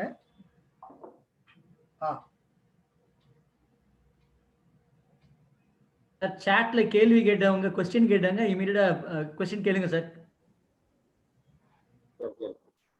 சார் கேக்குதா சார்? குணசேகர் பேசுறேன். சொல்லுங்க சார். சொல்லுங்க சார். சார் என் பேர் குணசேகர். சொல்லுங்க சார். சொல்லுங்க. நந்தமாக்கம் பெட்ரோலியத்துல கன்சல்டண்டா இருக்கிறேன். ஓகேவா சார்? எங்களுக்கு வந்து எல்எஃப்ஆர் போட்டு ஒரு 18% டாக்ஸ் போட்டு கலெக்ட் பண்றாங்க சார். சரி, இப்ப அந்த எல்எஃப்ஆர் அந்த 18% கிளைம் பண்ணலாமா? இப்ப நீங்க கேட்டீங்களா, இப்ப சொன்னீங்கல்ல குட்ஸ். இல்ல இல்ல இன்னும் கொஞ்சம் கிளியரா சொல்லுங்க. நீங்க என்ன சப்ளை பண்றீங்க? சார் நாங்க வந்து petroleum product sir, petrol bunk. சரி. ஓகேவா? எங்களுக்கு வந்து பெட்ரோல் பங்க்குக்கு எல்எஃப்ஆர் சார்ஜஸ்னு போட்டு 18% போடுறாங்க ஜிஎஸ்டி. யார் போடுறா? பிபிசிஎல், பாரத் பிபிசிஎல் போடுறாங்க. பட் நீங்க பெட்ரோலை விற்கும் போது ஜிஎஸ்டி கிடையாது அதுக்கு. கிடையாது. அதனால அது 18% காஸ்ட் ஆயிடுது. அது குமுலேட் ஆயிட்டே இருக்கு. இதை நான் ரீஃபண்ட் பண்ண முடியுமா? இப்ப நீங்க இல்ல கேட்டது முடியாது. அது எப்ப முடியும்னாக்க ஜிஎஸ்டி குள்ள பெட்ரோலும் வந்ததுன்னா மேபி இருக்கும். இப்ப வந்து ஜிஎஸ்டி பெட்ரோல் ப்ராடக்ட்ஸ்க்கு இந்த ஆக்டே அப்ளை ஆகாது. ஜிஎஸ்டி குள்ளேயே இப்ப நான் வந்து ஃபார் எக்ஸாம்பிள் டெக்ஸ்டைல்ல பாத்தீங்கன்னா சில டைப் ஆஃப் ஃபேப்ரிக்கு வந்து 5% இருக்கு டாக்ஸ். ஆனா அதுக்கான ரா மெட்டீரியல் யானை பாத்தீங்கன்னா 18% இருக்கு. சோ அந்த மாதிரி both raw material final product ரெண்டுமே ஜிஎஸ்டி குள்ள இருந்தாதான் இதை கிளைம் பண்ண முடியுமே தவிர இந்த மாதிரியான கேசஸ்ல வந்து சரி சரி சரி ரொம்ப நன்றி சார். நன்றி சார். அடுத்தது இப்ப ரீசெண்டா இந்த இ இன்வாய்ஸ் ரிக்வயர்மெண்ட் ஒரிஜினலா 500 crore இருந்து 100 crore ஆகி இன்னைக்கு வந்து 50 crore ஆயிருக்கு. அந்த கியூஆர் கோட் B2C சப்ளைஸ்க்கு மோர் தென் 500 crore டர்ன் ஓவர் இருக்கிற கம்பெனிஸ் எல்லாரும் கம்பல்சரியா கியூஆர் கோட் போடணும் அப்படிங்கிற ரிக்வயர்மெண்ட்டும் வந்திருக்கு. ஸோ அதை வந்து கொஞ்சம் ரிலாக்ஸ் பண்ணியிருக்காங்க. டில் ஜூன் வரைக்கும் பெனல்ட்டி கிடையாதுன்னு சொல்லியிருக்காங்க. But we have to comply with it. இந்த இ இன்வாய்சிங் ரிக்வயர்மெண்ட் இன்னைக்கு 50 crore வரைக்கும் வந்தாச்சு. அடுத்தது எத்தனை ஹெச்எஸ்என் கோட் போடணும். ஸோ அதாவது பிலோ 5 crore வரைக்கும் டர்ன் ஓவர் இருக்கிறவங்க, பிலோ 5 crore வரைக்கும் டர்ன் ஓவர் இருக்கிறவங்க they have to put up to 4 digit level. 4 digit level வரைக்கும் அவங்க ஹெச்எஸ்என் கோட் போடணும். எபோவ் 5 crore டர்ன் ஓவர் இருக்கிறவங்க B2B சப்ளைஸ்க்கு அப் டு 6 digit வரைக்கும் ஹெச்எஸ்என் போடணும். சில ஸ்பெசிஃபைடு கமாடிட்டிஸ் கெமிக்கலுக்கு வந்து 8 digit போடணும், அதர்வைஸ் 6 digits போடணும் அப்படிங்கிற மாதிரி that has also been made compulsory. So HSN code compulsory, SAC code compulsory for the people. அது எந்த level? below 5 crore turnover-க்கு up to 5 crore, up to 4 digit, above 5 crore turnover-க்கு up to 6 digit வரைக்கும் போடணும் அப்படிங்கிறது requirement. இன்னொரு scheme வந்தது உங்களுக்கு தெரிஞ்சிருக்கும், QRMP, quarterly return and monthly payment. So இது ஒரு turnover up to 5 crore இருக்கிறவங்க quarterly instead of filing monthly return quarterly return file பண்ணலாம் அப்படிங்கிற ஒரு பர்டிகுலர் ஸ்கீம் முதல்லயே இருந்தது. இந்த ஸ்கீம் அப் டு 1.5 crore வரைக்கும் இருக்கிறவங்களுக்கு அந்த ஸ்கீம் இருந்தது. அந்த ஸ்கீமை வந்து கொஞ்சம் ரிலாக்ஸ் பண்ணி அப் டு 5 crore இருக்கிறவங்க வரைக்கும் ரிட்டர்ன் வந்து குவார்டர்லி ஃபைல் பண்ணலாம். But payment of tax monthly. So payment of tax வந்து மந்த்லி பண்ணணும். அது மந்த்லி பண்ணும்போது எப்படி அந்த டாக்ஸை கட்டுறதுங்கிறதுக்கு சில ஆப்ஷன்ஸ் எல்லாம் இருக்கு. ஒன்னு நம்ம கரெக்டா நம்ம மந்த்லி எவ்வளவு டாக்ஸ்ங்கிறத கால்குலேட் பண்ணி ஆக்சுவல் அமௌண்ட்டை கட்டிட்டு போயிடலாம். இல்லைனாக்க ப்ரீவியஸ் மந்த் நம்ம எவ்வளோ டாக்ஸ், நம்ம வந்து ப்ரீவியஸ் குவார்டர்ல எவ்வளோ டாக்ஸ் கேஷ்ல கட்டியிருக்கோம், இல்ல ப்ரீவியஸ் மந்த் நம்ம எவ்வளோ கட்டியிருக்கோம் அப்படிங்கிறத எடுத்து அதை பேஸ் பண்ணி இப்போ for example before the scheme, இந்த ஸ்கீம் வந்து for example let us say 1 April இருந்து நம்ம QRMP-க்குள்ள போறோம் அப்படின்னாக்க ப்ரீவியஸ் குவார்டர்ல கேஷ்ல நம்ம எவ்வளவு டாக்ஸ் கட்டணும், ப்ரீவியஸ் குவார்டர்ல கேஷ்ல எவ்வளவு கட்டணுமோ அதுல 35% வந்து எவ்ரி மந்த் நம்ம கட்டணும். ஃபர்ஸ்ட் மந்த்தும் செகண்ட் மந்த்தும். தேர்ட் மந்த் ஆக்சுவலா கால்குலேட் பண்ணி கட்டலாம் அப்படிங்கிற மாதிரி. ஸோ இதுல என்னதான் இது வந்து குவார்டர்லி ரிட்டர்ன் ஒரு பெரிய ஃபெசிலிட்டி அப்படின்னு சொல்லப்பட்டாலும் இதெல்லாம் கரெக்டா புரிஞ்சுக்கிட்டு மந்த்லி டாக்ஸ் லைபிலிட்டி இந்த ஆப்ஷனா அந்த ஆப்ஷனா அப்படிங்கறதெல்லாம் கண்டுபிடிச்சு நம்ம அதை பண்றதுங்கிறதெல்லாம் ரொம்ப ரொம்ப complaints wise it is become very very difficult. அந்த 2 மாசத்துல என்ன இருக்கு, டாக்ஸ் பேமெண்ட்டையும் குவார்டர்லியாவே வாங்கிட்டு இருந்திருக்கலாம். ஏன்னா after all the scheme is applicable only for below 5 crore. Below 5 crore இருக்கிற ஸ்மால் அசசிஸ்க்கு தான் இது அப்ளை ஆக போகுது. ஸோ அதனால இன்னும் கொஞ்சம் இன்னொன்று அடுத்த டிஃபிகல்ட்டி அந்த ஸ்கீம்ல என்னன்னாக்க, even though I want to opt for quarterly, என்னுடைய பையர் என்ன சொல்லலாம், எனக்கு கிரெடிட் இமீடியட்டா வேணும், நான் 3 மாசம் வெயிட் பண்ண முடியாது, நீ வந்து அதனால மந்த்லி ரிட்டர்ன் தான் ஃபைல் பண்ணி ஆகணும்னு அவன் சொல்லலாம். ஸோ அவங்களுக்காக ஒரு ஃபெசிலிட்டியை கொடுத்து நீங்க ரிட்டர்ன்லாம் வந்து நீங்க குவார்டர்லி ஃபைல் பண்ணீங்க, பட் டே டு டே பேசிஸ்ல இன்வாய்ஸஸை அப்லோட் பண்ணலாம். டே டு டே பேசிஸ்ல டெய்லி கூட இன்வாய்ஸஸை அப்லோட் பண்ணலாம் அப்படிங்கிற ஒரு இன்வாய்ஸ் ஃபர்னிஷிங் ஃபெசிலிட்டி அப்படின்னு ஒன்னையும் இந்த ஸ்கீம்ல வந்து கிரியேட் பண்ணியிருக்காங்க. ஸோ இந்த QRMP-ங்கிறது ஒரு recent development. I think you must be aware.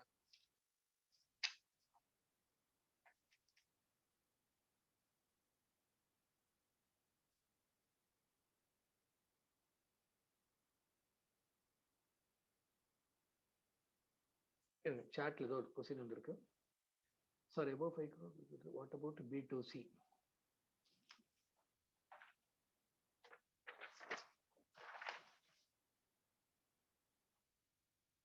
above 5 crore B2B B2C ரெண்டுக்குமே 6 digit சார். B2B B2C ரெண்டுக்குமே 6 digit காட்டணும் if the turnover is above 5 crore. Can C-form be issued for liquor interstate purchase? அதாவது liquor purchase பண்ணி லிக்கரே sale பண்ணும்போது form C பாசிபிளா இருக்கும். அது liquor வந்து எனக்கு இன்புட், லிக்கர் இன்புட் போட்டாதான் என்னால அவுட்வர்ட் சப்ளையே பண்ண முடியும். அந்த மாதிரி இருந்ததுனால ஃபார்ம் சி கொடுக்க முடியாது. ஸோ சேம் பிசினஸ்க்குள்ள still it is possible because it is not covered under GST அப்படிங்கிறதுனால சேம் சப்ளைக்கு வந்து it is possible.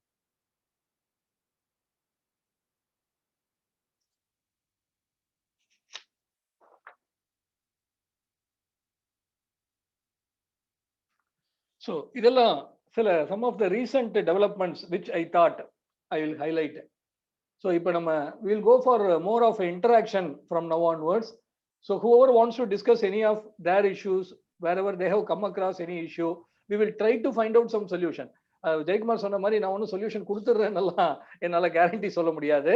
So the more and more we discuss with other people, it will be easy to solve the day-to-day problems. So அந்த பேசிஸ்ல நீங்க face பண்ணக்கூடிய issues, நீங்க face பண்ணக்கூடிய problems அதை வந்து நம்ம இப்போ ஒவ்வொருத்தரா அதை rice பண்ணீங்கன்னாக்கா we will try to discuss and arrive at some kind of a solution. So யார் இருக்கீங்க சார் முதல்ல? ஒன் பை ஒன்னா क्वेश्चन கேளுங்க sir please. Sir Gunasekar sir. யாரோட டைம் நல்லா அவேல் பண்ணிக்கங்க. தயவு செஞ்சு நல்லா வேல்யூபிளா கேளுங்க தயவு செஞ்சு. Sir Gunasekar sir. கேளுங்க. சார் நம்ம அந்த டிசிஎஸ் பத்தி 0.75% 1% ஆயிடுச்சு. இப்போ எத்தனை டர்னோவர் அந்த 50 லட்சம் சொல்லி எஸ்எம்எஸ் எல்லா கிளையண்ட்டுக்குலாம் வருது சார். அது எப்படி சார் ஹேண்டில் பண்ணலாம்? நீங்க இன்கம் டாக்ஸ் டிடிஎஸ் கேக்குறீங்களா? நம்ம GST sir. GST TDS. So அதான் சார் இந்த கோவிட்னால வந்து இந்த பெர்சன்டேஜ் ரெடியூஸ் பண்ணிருந்தாங்க. இப்போ 1% ஆயிடுச்சு. சோ அது we have to comply தான். நம்ம வந்து அது கம்ப்ளை பண்ணி தான் ஆகணும். wherever it is. அதாவது இந்த டிசிஎஸ் வந்து கவர்மெண்ட்டுக்கு சப்ளை பண்றது.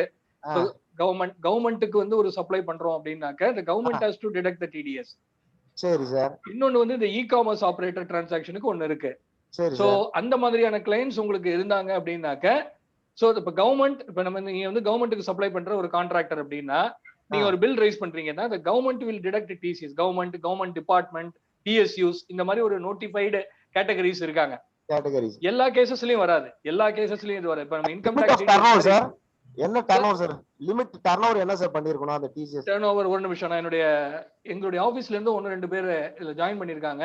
சரி சார். இது நித்யா சரவணன் யாராவது இருக்கீங்களா? அந்த டர்னோவர் லிமிட் சொல்ல முடியுமா டிசிஎஸ்க்கு?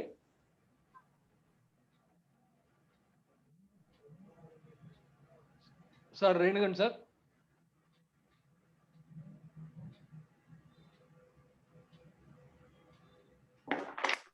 ஹலோ. சொல்லுங்க சார்.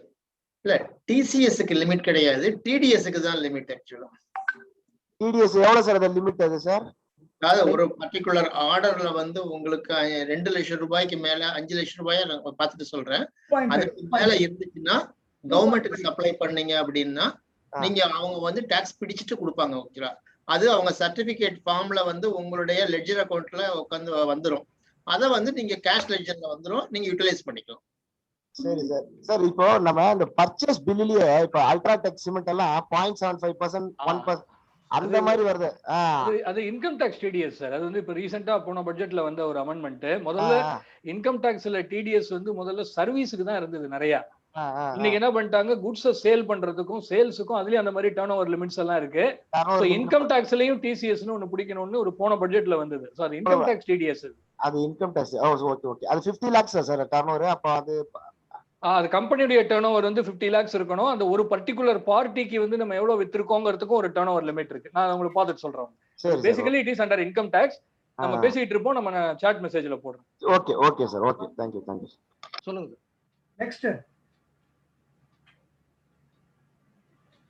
நெக்ஸ்ட் யாரா क्वेश्चन கேட்கணுமா? ஈவே பில் வேலிடிட்டி இல்ல சார் நான் கோபாலகிருஷ்ணன் பேசுறேன் சார். சொல்லுங்க சார். சார் கோபாலகிருஷ்ணன் கேட்கலாமா சார்? சொல்லுங்க சார். சார் எனக்கு இந்த ஐடிசி கிரெடிட் எடுத்திருக்கோம்ல, அது வந்து ஓல்டு இருக்கும்போது ஆரம்பிச்ச நாள்ல இருந்து இன்னைக்கு வரை ஜிஎஸ்டி எடுக்கும்போது பில்லுல இருந்த ஜிஎஸ்டி எல்லாத்தையும் எடுத்தாச்சு. அக்குமுலேட் கிரெடிட் வந்து இப்படியே இருக்குது. ஐடிசில ஜிஜிஎஸ்டி எஸ்ஜிஎஸ்டி அப்படியே லாக்ஸ் கணக்குல வருது. அது ஒரு ஆபீசர் ரினியூவல் பண்றாங்க, ரினோவேட் பண்றாங்க, இல்ல புதுசா கட்டினாங்க, சில ஸ்டுடியோ கட்டினாங்க, ஸோ இந்த மாதிரி வந்த பில் எல்லா பில்லுமே எடுத்து ஜிஎஸ்டி எடுத்து வச்சிருக்குது. இப்போ அந்த அக்குமுலேட்டட் வந்து 10 lakhs example 10 lakhs GST 10 lakhs இது 10 lakhs இருக்குது. இப்போ என்ன சொல்றீங்க, இப்போ நீங்க சொன்ன மாதிரி ஒருவேளை நாங்க அது யூஸ் பண்ணவும் இல்லை, யூஸ் பண்றது ஹார்ட்லி நாங்க வாங்குறது விற்கிறது இல்ல பெயிண்ட் பண்றதோ அதுவே எல்லாம் சேர்ந்தாலே ஒரு 1 லட்ச ரூபாய்க்கு வாங்குறோம்னா 1 லட்ச ரூபாய் வைக்கிறோம். டர்ன் ஓவர் வந்து பிலோ 20 lakhs 30 lakhs மேல தான் இருக்குது. ஆனா ஐடிசி பாத்தீங்கன்னா 10 lakhs காட்டுது. எங்க ஆடிட்டர்ஸ் என்ன சொல்றாங்க, நீங்க அதை ரிவர்ஸ் பண்ணா உங்களுக்கு இன்ட்ரெஸ்ட் வந்துடும், பெனால்டி வந்துடும் அப்படின்னு சொல்லிட்டு அதை அப்படி ரிவர்ஸும் பண்ணல, அப்படியே அக்ரிமெண்ட் ஆகி போயிட்டே இருக்குது. அதான் நீங்க பேசும்போது ஒரு சின்ன ஒரு க்ளூ கொடுத்துட்டீங்க. அதாவது உங்களுடைய ஆபீஸை வந்து ஏதோ ரினோவேஷன் பண்றது, ரிப்பேர் பண்றது, அதுக்கெல்லாம் கிரெடிட் வந்தது, அதெல்லாம் எடுத்திருக்கோமா? ஆமா, அதுவும் எடுத்திருக்கோம். மிஷினரி எடுத்திருக்கோம், ஏசி வாங்கினதுக்கு எடுத்திருக்கோம், ஏசி வாங்கினது, மிஷினரி வாங்கினது, அந்த கிரெடிட் எல்லா கிரெடிட்டும் அதுல இருக்குது. சரி, முதல்ல இந்த ஏசிக்கு எடுத்த கிரெடிட், மிஷினுக்கு எடுத்த கிரெடிட், இதெல்லாம் வந்து எந்த தப்பும் கிடையாது, அதெல்லாம் வந்து ஒன்றும் பிரச்சனை இல்லை. முதல்ல இந்த பில்டிங்கை வந்து நம்ம ரிப்பேர் பண்றோம், ரினோவேட் பண்றோம், அதுல வந்து ஜிஎஸ்டி பில் வருது அப்படின்னாக்க அதுக்கு கிரெடிட் உண்டா இல்லையா அப்படிங்கறத வந்து முதல்ல நம்ம டிசைட் பண்ணணும். அது வந்து ஒரு மேஜர் எக்ஸ்பெண்டிச்சர்னு வச்சுக்கோங்களேன். நம்ம கேபிட்டலைஸ் பண்றோம், நம்ம புக்ஸ்ல வந்து அந்த ரிப்பேரை வந்து ரெவென்யூ எக்ஸ்பெண்டிச்சரா ட்ரீட் பண்ணாம கேபிட்டல் எக்ஸ்பெண்டிச்சரா ட்ரீட் பண்றோம் அப்படின்னா அதுக்கு வந்து நம்ம அந்த கிரெடிட் வந்து எடுக்க கூடாது. அது எலிஜிபிளே இல்ல. 17(5) பாத்தீங்கன்னாக்க any repair expenditure to building capitalise பண்ணோம்னா கிரெடிட் எடுக்க முடியாது. சின்ன சின்ன மைனர் ரிப்பேர் பண்றோம், அதை ரெவென்யூ எக்ஸ்பெண்டிச்சரா புக் பண்றோம்னா அந்த கிரெடிட்டை நம்ம எடுத்துக்கலாம். சோ அதனால முதல்ல அது கேபிட்டலா ரெவென்யூவாங்கிறத பார்க்கணும். ரெவென்யூ எக்ஸ்பெண்டிச்சர் தான் அப்படின்னா கிரெடிட் எடுத்தது கரெக்ட். மேஜரா ரிப்பேர் பண்ணிருக்கோம், நம்ம இன்கம் டாக்ஸ் பர்பஸ்க்கு அதை கேபிட்டலைஸ் பண்ணிருக்கோம் அப்படின்னா இந்த ஜிஎஸ்டி காம்பனன்ட்டையும் சேர்த்து கேபிட்டலைஸ் பண்ணி டெப்ரிசியேஷன் வாங்கிட்டு போயிடுறது பெட்டர். இங்க அதை கிரெடிட் எடுத்து நம்ம புக்ஸ்ல வச்சுட்டு இருக்கிறது ஒரு பிரயோஜனமும் இல்லாம இருக்கிறத விட இன்கம் டாக்ஸ்ல வந்து இப்போ ஃபார் எக்ஸாம்பிள் வந்து ஒரு 10 லட்ச ரூபாய் செலவு பண்ணிருக்கோம். அந்த 10 லட்ச ரூபாயை நம்ம கேபிட்டலைஸ் பண்ணிருப்போம். இந்த அதுல இருக்கிற 1,80,000 இங்க ஐடிசியா கிரெடிட் எடுத்திருப்போம். அந்த 1,80,000 யூஸ் பண்ணவும் முடியல அப்படின்னாக்க அதை இங்க கிரெடிட் எடுக்காம இங்க கிரெடிட்டை ரிவர்ஸ் பண்ணிட்டு அங்க புக்ஸ்ல வந்து அதை கேபிட்டலைஸ் பண்ணும்போதே இந்த 1,80,000 சேர்த்து கேபிட்டலைஸ் பண்ணி இன்கம் டாக்ஸ்ல டெப்ரிசியேஷன் அதிகமா வாங்கிக்கலாம். இது ஒண்ணு. ரெண்டாவது, அந்த கிரெடிட் வந்து நீங்க எடுத்திருக்கீங்க, சப்போஸ் ரிப்பேர் கிரெடிட் எடுத்திருக்கீங்க, இப்ப நான் சொன்ன மாதிரி அது வந்து கேபிட்டல் ஐட்டம் எலிஜிபிள் இல்ல அப்படின்னா இன்னைக்கு அதை நீங்க ரிவர்ஸ் நம்ம வாலண்டரியா பண்றோம் அப்படின்னா அதுக்கு இன்ட்ரெஸ்ட் பெனல்டி வந்து வராது. ஏன்னா நீங்க சொல்றது பாத்தீங்கன்னா அக்யூமுலேஷன் இருக்கு, அந்த கிரெடிட் நீங்க யூஸே பண்ணலன்னு சொன்னீங்க. அதனால நான் முதல்லயே சொன்ன மாதிரி கிரெடிட்டை எடுத்து யூஸே பண்ணாம சப்சிக்வெண்டா அதை நம்ம ரிவர்ஸ் பண்றதுக்கு இன்ட்ரெஸ்ட் வராது. இதை வந்து டிபார்ட்மெண்ட்ல இமிடியேட்டா ஒத்துக்க மாட்டாங்க, அவங்க லெட்டர் கொடுப்பாங்க, நோட்டீஸ் எல்லாம் கொடுப்பாங்க. பட் டெஃபினட்டா அதை வந்து நம்ம ஃபைட் பண்ணலாம்.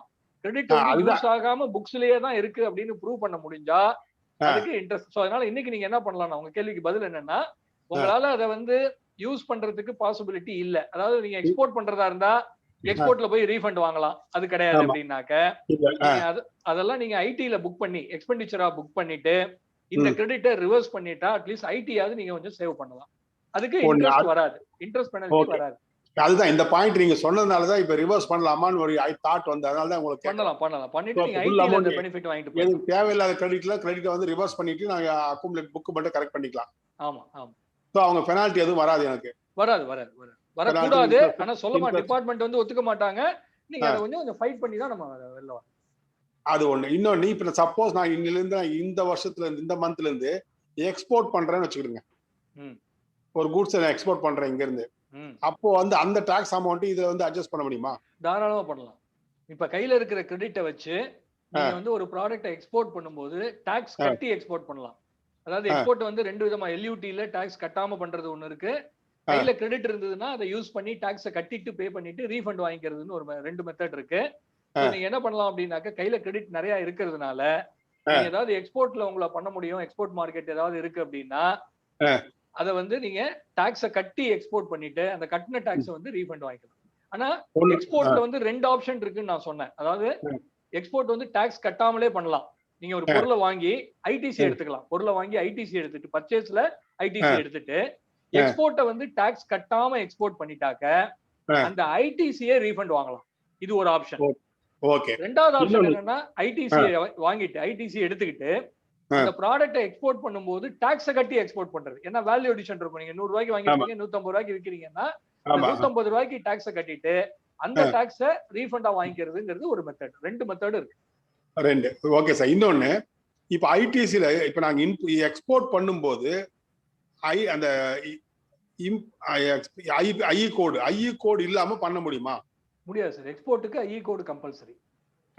அது சொல்றாங்க எங்க கிளைண்ட் நான் சொல்றேன் இல்ல அதுக்கு தேவையில்லை, பில்லு போட்டு அமிச்சா போறோம் அப்படிலாம் ஒரு ஆர்குமெண்ட் வருது. அது உண்மையா?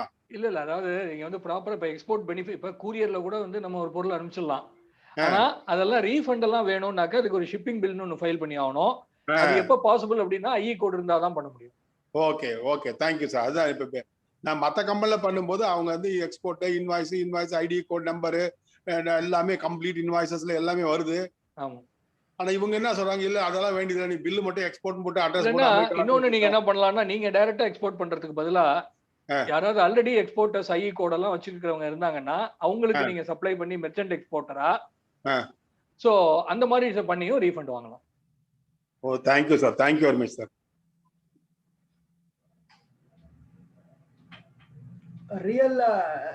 ரியல்மி 6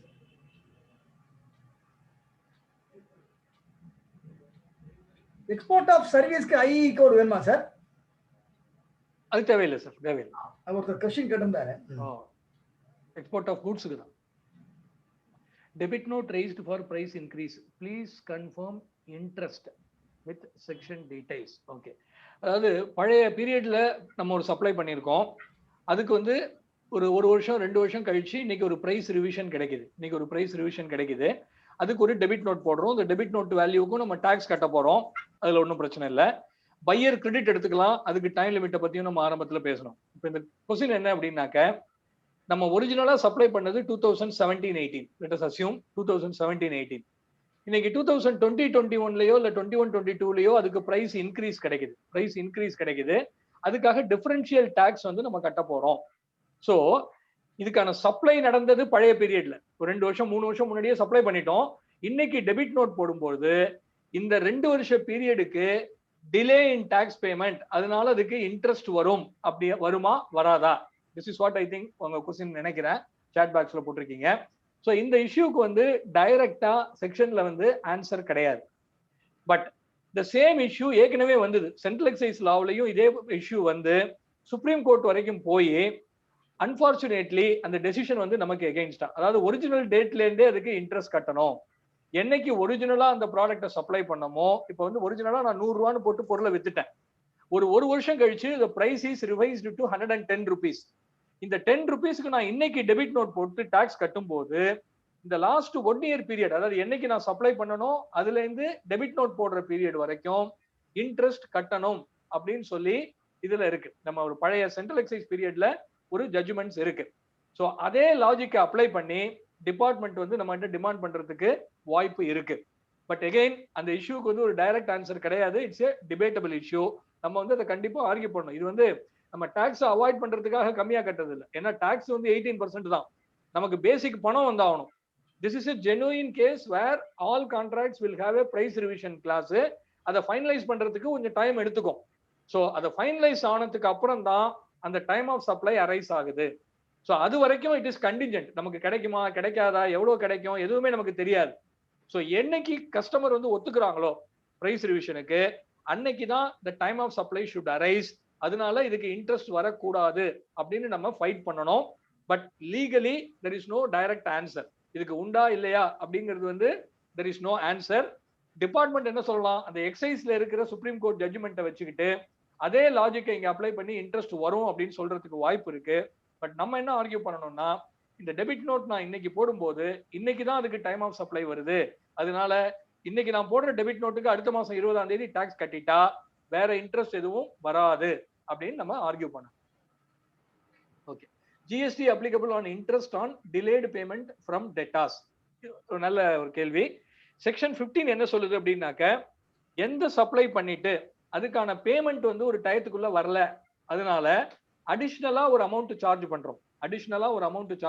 இன்ட்ரெஸ்டோ இல்ல பெனல்டி, லேட் ஃபீ, என்ன பேர்ல வேணா இருக்கலாம், அதுக்கும் டாக்ஸ் கட்டணும். செக்ஷன் 15 என்ன சொல்லுதுன்னா, அந்த டிலேடு பேமெண்ட்டுக்காக நம்ம சார்ஜ் பண்ற amount also will become part of the consideration, the value of the supply.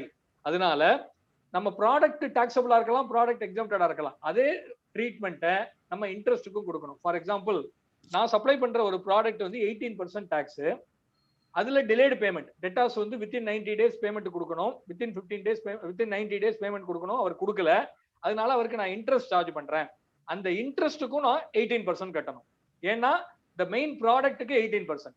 அதுவே இன்னொருத்தர் வந்து மெயின் ப்ராடக்ட் வந்து 5% ப்ராடக்ட் அவர் டீல் பண்றாரு, அதுக்கு அவர் இன்ட்ரெஸ்ட் கலெக்ட் பண்ணா அப்படின்னாக்க அந்த இன்ட்ரெஸ்ட்டுக்கு 5% கட்டணும். பட் என்னுடைய ப்ராடக்ட் எக்ஸம்டட், என்னுடைய ப்ராடக்ட் வந்து எக்ஸம்டட் ப்ராடக்ட்டை நான் சப்ளை பண்றேன், அதுல எனக்கு டிலேடு பேமெண்ட் இருக்கு, அதுக்காக நான் ஒரு இன்ட்ரெஸ்ட் வாங்கும்போது அதுக்கு கட்ட வேண்டிய அவசியம் இல்லை. ஸோ செக்ஷன் வந்து செக்ஷன் 15.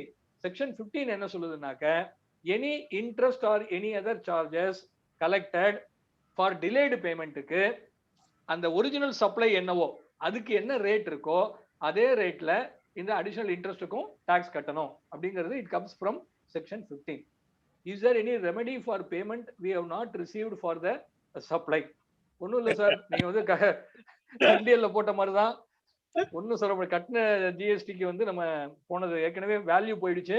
ஸோ நம்ம இதுக்கு என்ன பண்ணலாம்னாக்க, ஒரு ஃபுல் அமௌண்ட்டுமே வரல, பேட் டெட்ஸ் ஆயிடுச்சு அப்படின்னாக்க ஒன்றும் பண்ண முடியாது. There is no solution at all. But at least part of the amount வந்துருச்சு அப்படின்னாக்க maybe for the differential amount we can issue a credit note. அதாவது வந்து ஃபுல் பேமெண்ட் கொடுக்கல, பிரைஸ் ரீநெகோஷியேட் ஆயிடுச்சு, இல்லை என்னுடைய ப்ராடக்ட்னுடைய குவாலிட்டி சரியில்லை அதனால பேமெண்ட் எனக்கு வரல அப்படின்னு சொல்லிட்டு டிஃபரன்ஷியலுக்கு நம்ம கிரெடிட் நோட் கொடுத்து டு தட் எக்ஸ்டென்ட் நம்ம அந்த லைபிலிட்டியை குறைச்சிக்கலாம். But that is also possible only up to certain time. Next இயருடைய செப்டம்பருக்குள்ள வரைக்கும் தான் நம்மளால கிரெடிட் நோட் இஷ்யூ பண்ண முடியும், அதுக்கு மேல இஷ்யூ பண்ண முடியாது. ஸோ அதனால பேட் டெப்ட்ஸ் வந்துருச்சு அப்படின்னாக்க அதுக்கு நமக்கு எந்த ரிலீஃபும் கிடையாது. அடுத்தது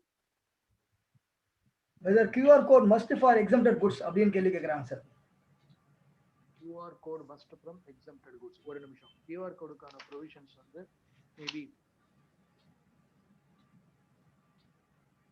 maybe I can take the help of my people. Nithya இருக்கீங்களா சார்? யார் இருக்கா?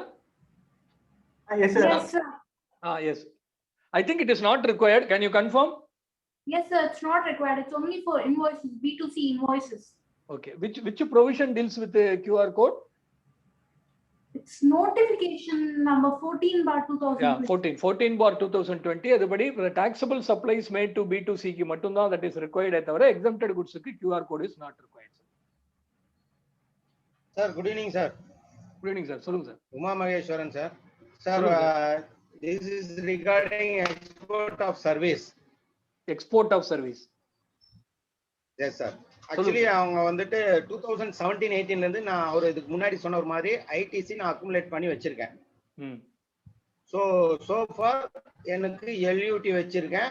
நான் வித்தவுட் பேமெண்ட்ல தான் எல்லாத்தையும் பண்ணிட்டேன்.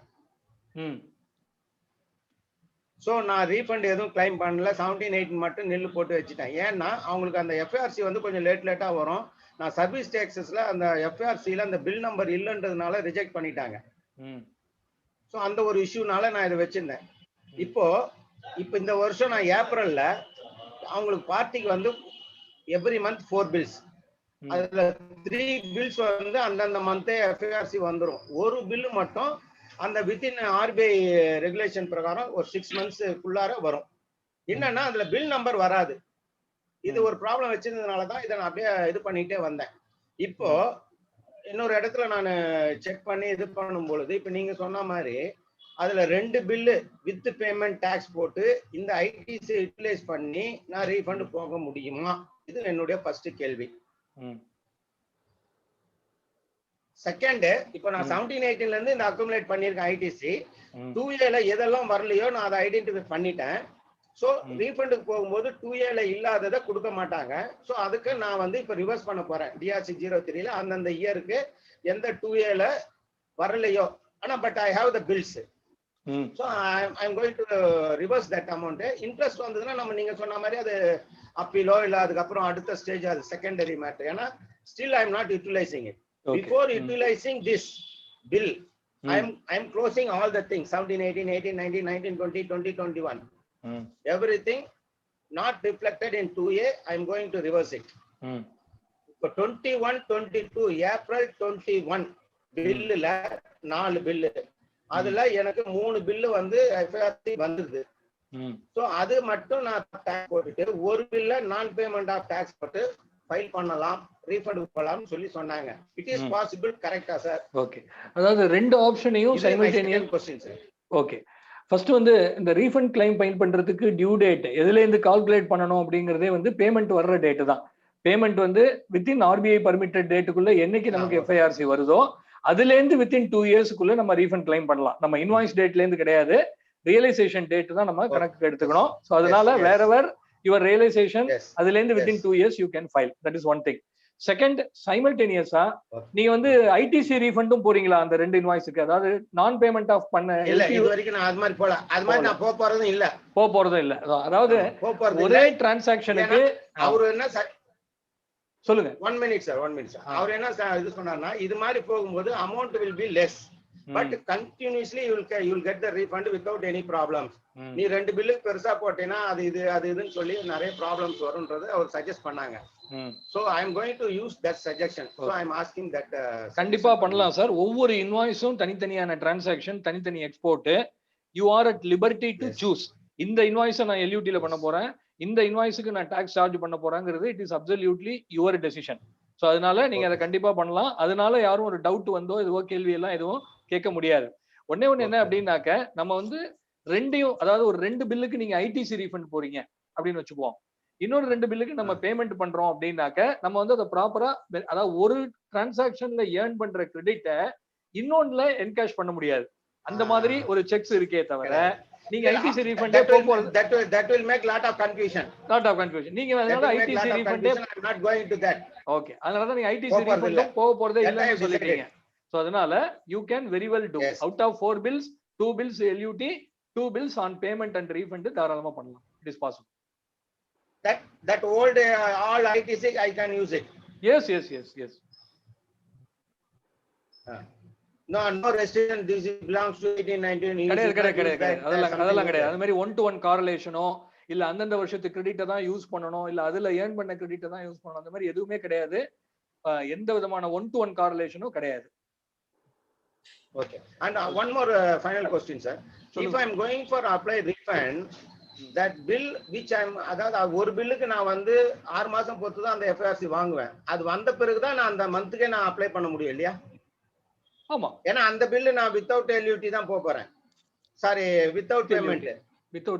வித்தவுட் பேமெண்ட்டுக்கு எல்யூடி போறீங்க. எஸ், அதுக்கு நான் எஃப்ஐஆர்சி வந்த பிறகு தானே போக முடியும். இல்ல, அதுக்கு என்ன போப்போம், அதுக்கு நீங்க ஐடிசி ரீஃபண்ட் தான் போகவே இல்லைன்னு சொல்லிட்டீங்களே. அதுக்கு எஃப்ஐஆர்சி ரீஃபண்ட் போல, பட் இல்ல 3B ல நான் அந்த அமௌண்ட்டை நான் மேட்ச் பண்ணனும்னா இந்த பில் நம்பர் எல்லா நம்பரும் போடணும்ல. இல்ல, ஒரு நிமிஷம் இருங்களா. நீங்க வந்து 4 இன்வாய்ஸ் ரைஸ் பண்ணிருக்கீங்க, இல்ல 2 எல்யூடி, 2 வந்து ஆன் பேமெண்ட். சோ இந்த ஆன் பேமெண்ட் பண்ண இன்வாய்ஸுக்கு எஃப்ஐஆர்சி வந்ததுக்கு அப்புறம் தான் அந்த பே பண்ண டாக்ஸ் வந்து நம்ம ரீஃபண்ட் அப்ளிகேஷன் போக முடியும். சப்போஸ் இந்த அதர் 2 இன்வாய்ஸ் நீங்க எல்யூடில பண்ணீங்க இல்லையா, அந்த எல்யூடில பண்ணதுக்கு பேமெண்டே வரல அப்படின்னாக்க அது வந்து நீங்க ரீஃபண்டும் வாங்க போறது இல்ல. பட் ஆனா எக்ஸ்போர்ட்டினுடைய டெஃபினேஷன், எக்ஸ்போர்ட் ஆஃப் சர்வீஸ்னுடைய டெஃபினேஷன் என்ன சொல்லுதுன்னா, அது எப்ப கம்ப்ளீட் ஆகும் அப்படின்னாக்க ஃபாரின் எக்ஸ்சேஞ்ச் வந்தாதான் அது எக்ஸ்போர்ட்னு குவாலிஃபை ஆகும். சோ எப்ப வந்து அந்த பேமெண்ட் வரலையோ within the time prescribed by RBI, அது எக்ஸ்போர்ட்டா ஒத்துக்காம அதுக்கும் நீங்க டாக்ஸ் கட்டுற மாதிரி ஆயிடும். சோ ரீஃபண்ட பொறுத்த வரைக்கும் அது வந்துருது சார், எஃப்ஐஆர்சி கரெக்டா வந்துருது. என்ன ப்ராப்ளம்னா அது ஒரு 6 மாசம் ஆகும். பட் நான் அதுக்காக வெயிட் பண்ண வேண்டாம். அதுதான் கேள்வி. வேண்டாம். ஏன்னா இப்ப அந்த 2 பில்லுக்கும் இந்த மாசமே எனக்கு எஃப்ஐஆர்சி வந்துரும். ஓகே, அதுக்கு வந்துருச்சுன்னா நீங்க அதுக்கான பேமெண்ட் பண்றதுக்கு அதுக்கு போட்டுறலாம். அப்ப இப்ப போட்டா ரிஜெக்ட் ஆகாதா சார்? ஆகாது sir. Okay. If anything, I will call you, sir, personally with reference to Mr. President Jayakumar and Samsudin, sir. Sure. Any clarification needed? Yes, sir. Thank you very much, sir.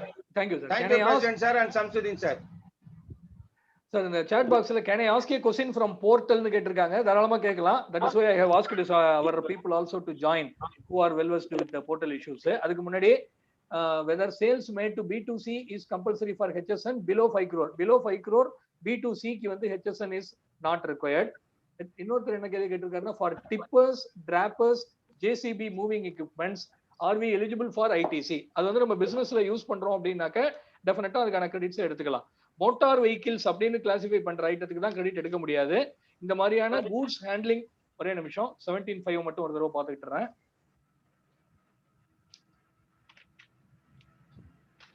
17.5 motor vehicle for transportation of பேசஞ்சர்ஸுக்கு தான் credit கிடையாதே தவிர transportation of குட்ஸுக்கு நம்ம use பண்ற வெஹிக்கிள்ஸ்க்கு வந்து credit உண்டு. So tippers லேப்பர்ஸ்க்கெல்லாம் வந்து you are eligible to take the credit. That is one thing. Sir portal ரிலேட்டடா என்ன இஷ்யூ சார்? யார் இதை கேட்கணும் கேளுங்க. Hello sir. சொல்லுங்க சார். பேரே சிஸ்டம்னு வச்சுக்கிட்டு போர்ட்டல் பத்தி கேள்வி கேக்குறீங்க சார்? என் பேர் தமிழ்ச்செல்வன் சார். டிஸ்பிளேல சிஸ்டம்னு வருது. ஹலோ சொல்லுங்க சார். கேளுங்க கேளுங்க. ஆர்ஆர் எலக்ட்ரோடெக் ஒரு கன்சல்டன்ட் பண்ணிட்டு இருக்கேன் சார் நான். அதுல வந்து அவங்க போனோமா வருஷம் ரெண்ட்டுக்கு பில்லு போடுவோம் சார். ஜிஎஸ்டி ஃபைல் பண்றோம் நாங்க. போன மாசம் வந்து ஜிஎஸ்டி அந்த பில்லு மிஸ் பண்ணிட்டோம். நாங்க ரெண்ட் பில்லு மிஸ் பண்ணிட்டோம். அதுக்கு உண்டான ரெண்ட் வந்து நீங்க கிளைம் பண்ணுவீங்களா? ஓனர். ஓகே. அதுக்கு உண்டான டாக்ஸ் கட்டிட்டோம் சார் நாங்க. சரி. ஆனா வந்து அந்த பில்லு நாங்க ஃபைல் பண்ணல இந்த மாசம். நாங்க அடுத்த மாசம் ஃபைல் பண்ணலாம். இப்ப இந்த ஃபினான்ஷியல் இயர்ல ரிஃப்ளெக்ட் ஆகுமா இல்ல அடுத்த ஃபினான்ஷியல் இயர்ல ரிஃப்ளெக்ட் ஆகுமா சார்? ஆனுவல் ரிட்டர்ன் பண்ணும்போது இருங்க. எந்த மந்த் இன்வாய்ஸ் எப்ப நீங்க ரைஸ் பண்ணீங்க? மார்ச் மாசம் ரெண்ட் சார். அது மார்ச் மாசம் ரெண்ட். என்ன டேட்ல வந்து நீங்க இன்வாய்ஸ் அதுக்கு போட்டுருக்கீங்க? ஆக்சுவலா மார்ச் மாசம் தான் சார். மார்ச் மாசம். பட் மார்ச் மாசம் ஜிஎஸ்டிஆர் 1ல வந்து மார்ச் மாசம் ஜிஎஸ்டிஆர் 1ல இந்த இன்வாய்ஸை நீங்க ஆட் பண்ணல. ஆமா சார். ஆனா மார்ச்சுக்கு டாக்ஸ் கட்டும் போது இந்த இதையும் சேர்த்து கட்டிட்டீங்களா? ஆமா சார். இது தனியா இந்த டாக்ஸ் கட்டணும்னு 3B ல போட்டு கட்டியாச்சு சார் நாங்க. ஆனா இது ஆட் பண்ணல நாங்க. அது நீங்க பண்ணாம இருந்தீங்கன்னா இன்னைக்கு நீங்க ஜிஎஸ்டிஆர் 1 அமெண்ட் பண்ணி இருந்திருக்கலாம். பட் டாக்ஸ் பேமெண்ட் ஆயிடுச்சு. இந்த இன்வாய்ஸ் இப்ப இந்த இன்வாய்ஸ் நீங்க காட்டாமலே இருந்துடலாமா?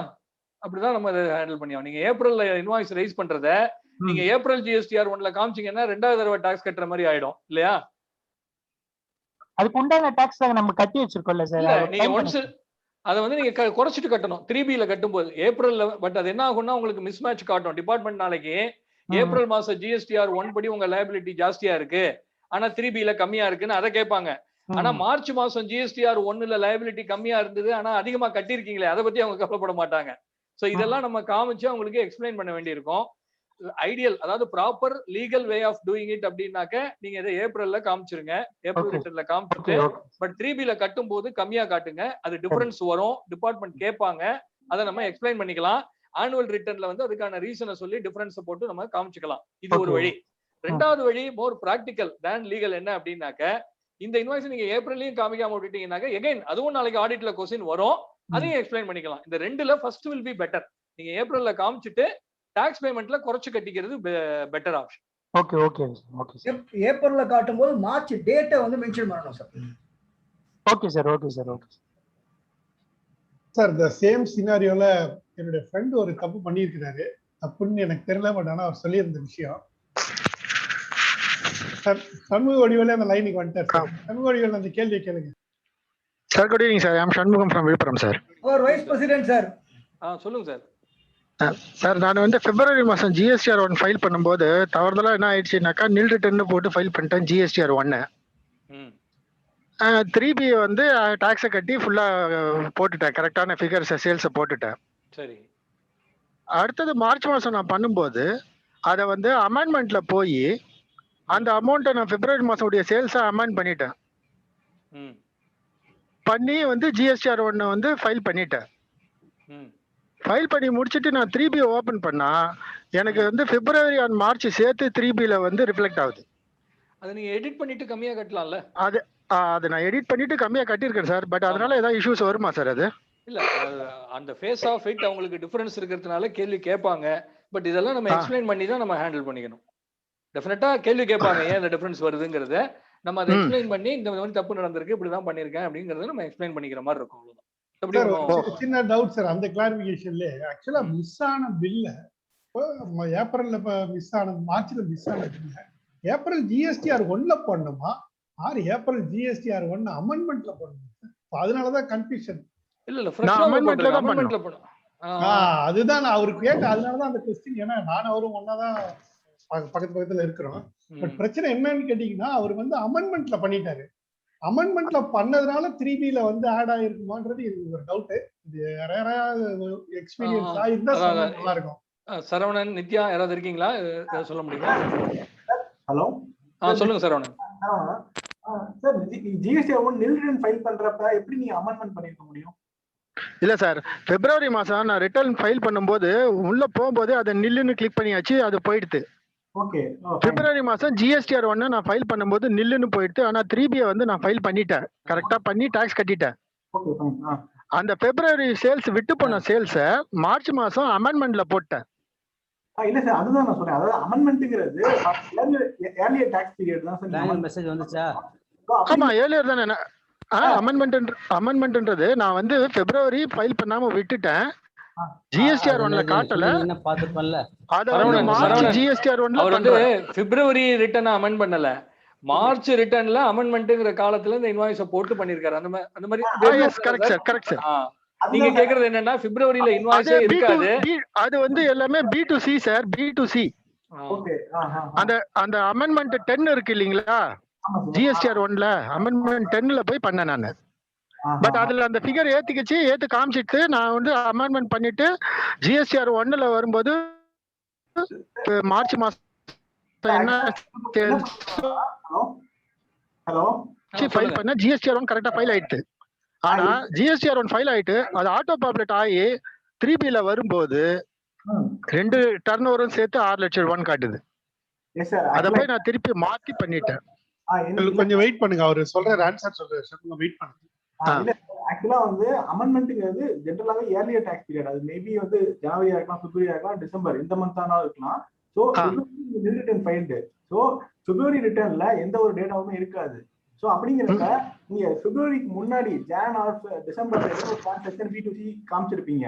சோ அததான் இப்ப அமெண்ட் ஆயிருக்கும். ஏன்னா B2C டிரான்சாக்ஷனை பொறுத்த வரைக்கும் பிளேஸ் ஆஃப் சப்ளை அந்த ரேட் ஆஃப் டாக்ஸை பேஸ் பண்ணி தான் ஆகும். சோ அதுதான் மிஸ்டேக் நடந்திருக்கும். நீங்க என்ன பண்ணிருக்கணும்னா மார்ச் ஃப்ரெஷ்ஷாவே நீங்க B2C சப்ளையா நீங்க ஷோ பண்ணிருக்கணும். அமெண்ட்மென்ட்க்கு போயிருக்க கூடாது, ஃபுல்லா ஃப்ரெஷ் சேல்ஸா பாட்டிருக்கணும். ஆமா ஆமா.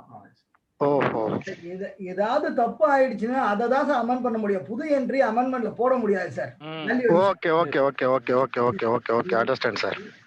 ஓகே, அப்ப நான் தப்பு பண்ணிருக்கேன். நீங்க கரெக்ட் பண்ண முடியும். செய்யாம கரெக்ட் பண்ண முடியாதுல்ல. Okay okay okay okay okay. போது படிப்பீங்க, கொஞ்ச நேரம் பொத்து தான் பண்ணேன். Sir clarification regarding this. ஒண்ணா மியூட் பண்ணிக்கங்க சார், ப்ளீஸ் சார். சார் வணக்கம், ராஜேந்திரன் பேசுறேன் சார். ராஜேந்திரன் சார் கேளுங்க சார், உங்களை கூப்பிட்டேன், கேளுங்க சார். ஆமா சார், அதாவது ப்ரொவிஷன் ஸ்டோர் ஒருத்தருக்கு ரிட்டர்ன் ஃபைல் பண்றோம். சோ அவங்களுக்கு வந்து HSN கோட் கம்பல்சரிங்கிறதால அவங்களுக்கு வந்து ஒரு மாசத்துக்கு வந்து பாத்தீங்கன்னா ப்ராடக்ட் வேரியேஷன்ஸே பாத்தீங்கன்னா ஒரு 100-200 வருது. சோ அவங்களுக்கு HSN கோட் பிராக்டிகலா எப்படி பண்றது சார்?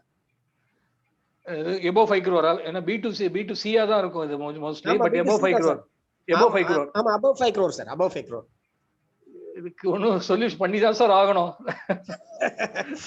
ஏதாவது இதுக்கான சாஃப்ட்வேர் ப்ரோக்ராம்லாம் போட்டு எல்லாத்தையும் ஸ்டோர் பண்ணி ப்ராடக்ட்டை வந்து நம்ம ஸ்கேன் பண்ண உடனே ஆட்டோமேட்டிக்கா HSN வர்ற மாதிரி ஏதாவது நம்ம டெவலப் பண்ணிக்கணுமே தவிர நீங்க மேனுவலா உட்காந்து ஒன்னொன்னையும் செக் பண்ணி போடுறதுன்னா முடியாது. It will be very difficult. So some software program ஏதாவது அவங்க பண்ணிக்கணும். எப்படி ப்ராடக்ட் லேபிள ஸ்கேன் பண்ண உடனே ரேட் இது எல்லாம் வர்ற மாதிரி இதுக்கும் அவங்க ஏதாவது ஒரு இது பண்ணிக்கணும். சரிங்க சார். இன் கேஸ் below 5 crore-னா B2C இருந்தா தேவையில்லை. Okay fine. Okay sir. Turnover குறைச்சிக்க வேண்டியது. Okay fine. Okay sir. Okay sir, previous क्वेश्चनலயே கொஞ்சம் அந்த சண்முகடிகள் கேட்ட क्वेश्चनோட அமைச்சர் கேளுங்க. இப்போ சாதாரணமான ஒரு சந்தேகம் இப்ப பேசும்போது ஏற்பட்டது. இப்போ B2C அதாவது அமெண்ட்மென்ட்ல போயிட்டு நம்ம ஒரு பில்ல வந்து திருத்தறோம். 1 லட்சம் ரூபாய்க்கு இருக்க வேண்டிய, அதாவது 10,000 ரூபாய் போட வேண்டிய, 1 லட்சம் ரூபாய் போட வேண்டிய பில்ல 10,000 ரூபாய் போட்டு பில் எல்லாம் ஃபைல் ஆயிடுது. ஃபியூச்சர்ல அதை கண்டுபிடிச்சிட்டோம் 1 லட்சம் ரூபாய் தான் போடணும். நான் இப்போ போடுறேன், பட் இதுக்கான டாக்ஸை வந்து நிறைய பேர் வந்து கட்டுறாம அப்படியே அமெண்ட்மெண்ட்டோட நிறுத்திக்கிறாங்க. அது வந்து நம்ம நெக்ஸ்ட் அடுத்த மாசம் போடும்போது 3Bல ஆட் பண்ணி கட்டணும் இல்லைங்களா சார்? ஆமா ஆமா கண்டிப்பா. ஏன்னா இந்த அமெண்ட்மெண்ட் ஈஸியா இருக்குன்னு போய் அங்க பண்ணிடுறாங்க. பட் இதனுடைய ஃபாலோ அப்ஸ் போய், ஏன்னா அவர் இந்த 3Bல ஆட் ஆச்சுன்னு சொன்ன உடனே எனக்கு இந்த யோசனை வந்துச்சு. இல்ல இப்போ வந்து ஐ திங்க் 3Bல லைபிலிட்டி எல்லாம் ஆட்டோ பாப்புலேட் ஆகுதுன்னு நினைக்கிறேன் இல்லையா? சோ அதனால ஒன்ஸ் நீங்க அமெண்ட்மென்ட்ல போட்டாலே அது ஆட்டோ பாப்புலேட் ஆயிடும், அதனால கட்டிடுவோம். பட் அது இப்பதான் கொஞ்ச நாள் முன்னாடி அது இல்ல. கொஞ்ச நாள் முன்னாடி நம்ம மேனுவலா தான் அந்த இது கொடுக்கும்போது அந்த மாதிரி நீங்க 1ல மட்டும் அமெண்ட்மென்ட் பண்ணா பத்தாது. அந்த லைபிலிட்டியை சேர்த்து 3B கட்டியிருக்கணும். ஏதாவது விட்டு போயிருந்ததுன்னா அட்லீஸ்ட் இப்பயாவது வித் இன்ட்ரெஸ்ட் கட்டிடுறது பெட்டர். Okay sir. அப்போ B2Cல போன தடவை ஒரு டைம் கொடுக்கும்போது தவறெல்லாம் டாக்ஸ் மாத்தி அடிச்சிட்டோம். அப்போ அந்த கரெக்ஷன் வந்து B2Cல இப்போ நெக்ஸ்ட் மந்த்ல கரெக்ஷன் பண்ணும்போது அடிஷனா இப்போ போன மாசம் கட்டினது இந்த மாசம் கட்டினது சேர்ந்து இல்லை சார் வந்துடும் இப்போ 3Bல. இல்ல சார், அந்த மாதிரி வராது. ஸோ அதுல இன்க்ரீஸ் டிக்ரீஸ் ரெண்டுமே இருக்கும், சான்சஸ் இருக்கு. ஸோ இன்க்ரீஸ் தான் அது ஆட்டோ பாப்புலேட் ஆகி 3Bல உங்களுக்கு வரும், அந்த மாதிரி வராது. அதாவது போன வருஷம் டாக்ஸ் லைபிலிட்டி 1 லட்சம் இருந்து இப்போ அட்ஜஸ்ட் பண்ணும்போது 1.5 லட்சம் ஆனா அந்த பாயிண்ட் 25 ஆமா சார், கண்டிப்பா. Okay sir, thank you sir, thank you sir. ஒரு கொஸ்டின் சார், ரெஜிஸ்ட்ரேஷன் கேன்சலேஷன் 90 நாளைக்கு மேல ஆனா ரிவோகேஷன் பண்ண முடியல சார். இதெல்லாம் கோர்ட்டு தான் சார் போகணும். ஆமா, கோர்ட்டுக்கும் அப்பீலுக்கும் போயாச்சு. அப்பீல்லையும் வந்து 15 நாள்ல கரெக்ட் பண்ணிக்கணும்னு சொல்லி கொடுத்துட்டாங்க. அப்பீல்ல ஜெயிச்சுட்டு வந்தாச்சு. இதை கொண்டு போய் வந்து டிபார்ட்மெண்ட்ல கொண்டு போய் கொடுத்தா அவங்க வந்து எனக்கு வந்து நீங்க வந்து ரிவோகேஷன் போட்டா ஏஆர் ஜென்ரேட் ஆயிருக்கும், 90 டேஸ் மேல நீங்க போடாதனால நீங்க ஆர்டர் வச்சு போட்டதுனால எங்களுக்கு சிஸ்டம் வேலை செய்யல அப்படின்னு கிட்டத்தட்ட நிறைய அசசி, நிறைய நம்ம அட்வொகேட்ஸ், நிறைய பேர் எல்லாருமே கஷ்டப்படுறோம். இதை பத்தி உங்களுடைய கருத்து ஏதாவது சொன்னீங்கன்னா நல்லா இருக்கும். மோர் தென் 90 டேஸ் சிஸ்டம் அலோவ் பண்ணல. அதான் சார், நம்ம முதல்ல வேற ஒரு சுச்சுவேஷன்ல சொல்ல மாதிரி லா சுப்ரீமா போர்ட்டல் சுப்ரீமானா இதுல பாத்தீங்கன்னா லாவே அலோவ் பண்ணுது, போர்ட்டல் அலோவ் பண்ண மாட்டேங்குது. சாமி கொடுத்தாலும் பூசாரி கொடுக்கலங்கிற மாதிரி இந்த பிரச்சனை நிறைய இருக்கு. நாங்களே நிறைய ஃபேஸ் பண்ணிட்டு இருக்கோம். ஏன்னா ஹைகோர்ட்ல போய் ஃபேவரபிளா டைரக்ஷன் வாங்கிட்டு வந்தாலும் ப்ராக்டிக்கலா அவங்களால செய்ய முடியல, அவங்களுக்கு தெரியல என்ன பண்றதுன்னு, எனக்கு தெரியல, இது ஒர்க் பண்ண மாட்டேங்குது அப்படிங்கிற மாதிரி சொல்றாங்க. ஸோ நம்ம ஹைலைட் பண்ணி பெரிய லெவல்ல எடுத்துட்டு போய் இல்ல தனியா ஒரு ரிட் பெட்டிஷன் ஹைகோர்ட்ல ஃபைல் பண்ணி அங்கேருந்து ஒரு டைரக்ஷனா வாங்கிட்டு வந்தாதான் நம்ம வந்து ஒரு சென்ட்ரல் கவர்மெண்ட்டையோ ஒரு ஜிஎஸ்டி போர்ட்டலையோ ரெஸ்பாண்டா போட்டு அவங்க மேல ஒரு டைரக்ஷன், இப்ப நம்ம சூப்பர்டென்ட் மேல ஒரு டைரக்ஷன் வாங்கினாக்கா அவர் பாவம் என்ன பண்ணுவாரு, அவருக்கு ஒன்றும் பண்ண தெரியாது. ஸோ அதனால ப்ராப்பர் அத்தாரிட்டி ஜிஎஸ்டி போர்ட்டலையோ இல்ல ஜிஎஸ்டி நெட்வொர்க்கையோ ரெஸ்பாண்டா கொண்டு வந்து அவங்க அந்த மாதிரி ஒரு ஸ்பெசிபிக் டைரக்ஷன் வாங்கி கேஸ் டு கேஸ் தான் அதை பண்ணணுமே தவிர ஒரு யூனிவர்சல் சொல்யூஷனா ஒன்றும் இல்லை. இன்னைக்கு கொஞ்சம் பிரச்சனை இதுல கொஞ்சம் ஃபேஸ் பண்ணிக்கிட்டு இருக்கோம். எங்களால ரெவோகேஷன் அப்பீல் ஜெயிச்சா கூட நம்பர் வாங்க முடியல அப்படின்றதான் வந்து இந்த மேடையில அட்ரஸ் பண்றோம் சார். அதான் இது வந்து நம்ம ஆஸ் ஒரு பாடி, ஆஸ் அசோசியேஷன், சேம்பர்ஸ் இவங்க எல்லாம் வந்து இந்த ப்ராப்ளத்தை ஹைலைட் பண்றதுங்கிறது அது ஒரு பக்கம் பண்ணலாம். ரெண்டாவது இன்னும் தனித்தனியா அந்தந்த கேஸ்ல இதை ஹைகோர்ட் மாதிரி மூவ் பண்ணி தான் அதை சால்வ் பண்ணணும். இந்த இன்ட்ரெஸ்ட் வந்து நீங்க சொல்லும் போது 18-24% இருக்குது, 24% சொன்னீங்கல்ல சார். ஆக்சுவலி நாங்க எடுக்கும்போது தவறுதலா 2 வாட்டி எடுத்துட்டோம், ஒரே கிளைமா 2 வாட்டி எடுத்துட்டோம். அந்த மாதிரி இருக்கிறத 24% போட்டு தானே சார் ரிவர்ஸ் பண்ணணும்? இல்ல இல்ல இல்ல, அதாவது இந்த செக்ஷன் பாத்தீங்கன்னாக்க ஒரு நிமிஷம் படிக்கிறேன் பாருங்க. ஒரே பில்ல 2 வாட்டி கிளைம் பண்ணிட்டேன் சார். அதான் it is just a wrong credit. அந்த ராங் கிரெடிட்டை ரிவர்ஸ் பண்றதுக்கெல்லாம் வந்து 18% தான் வரும். Excess of credit I availed sir.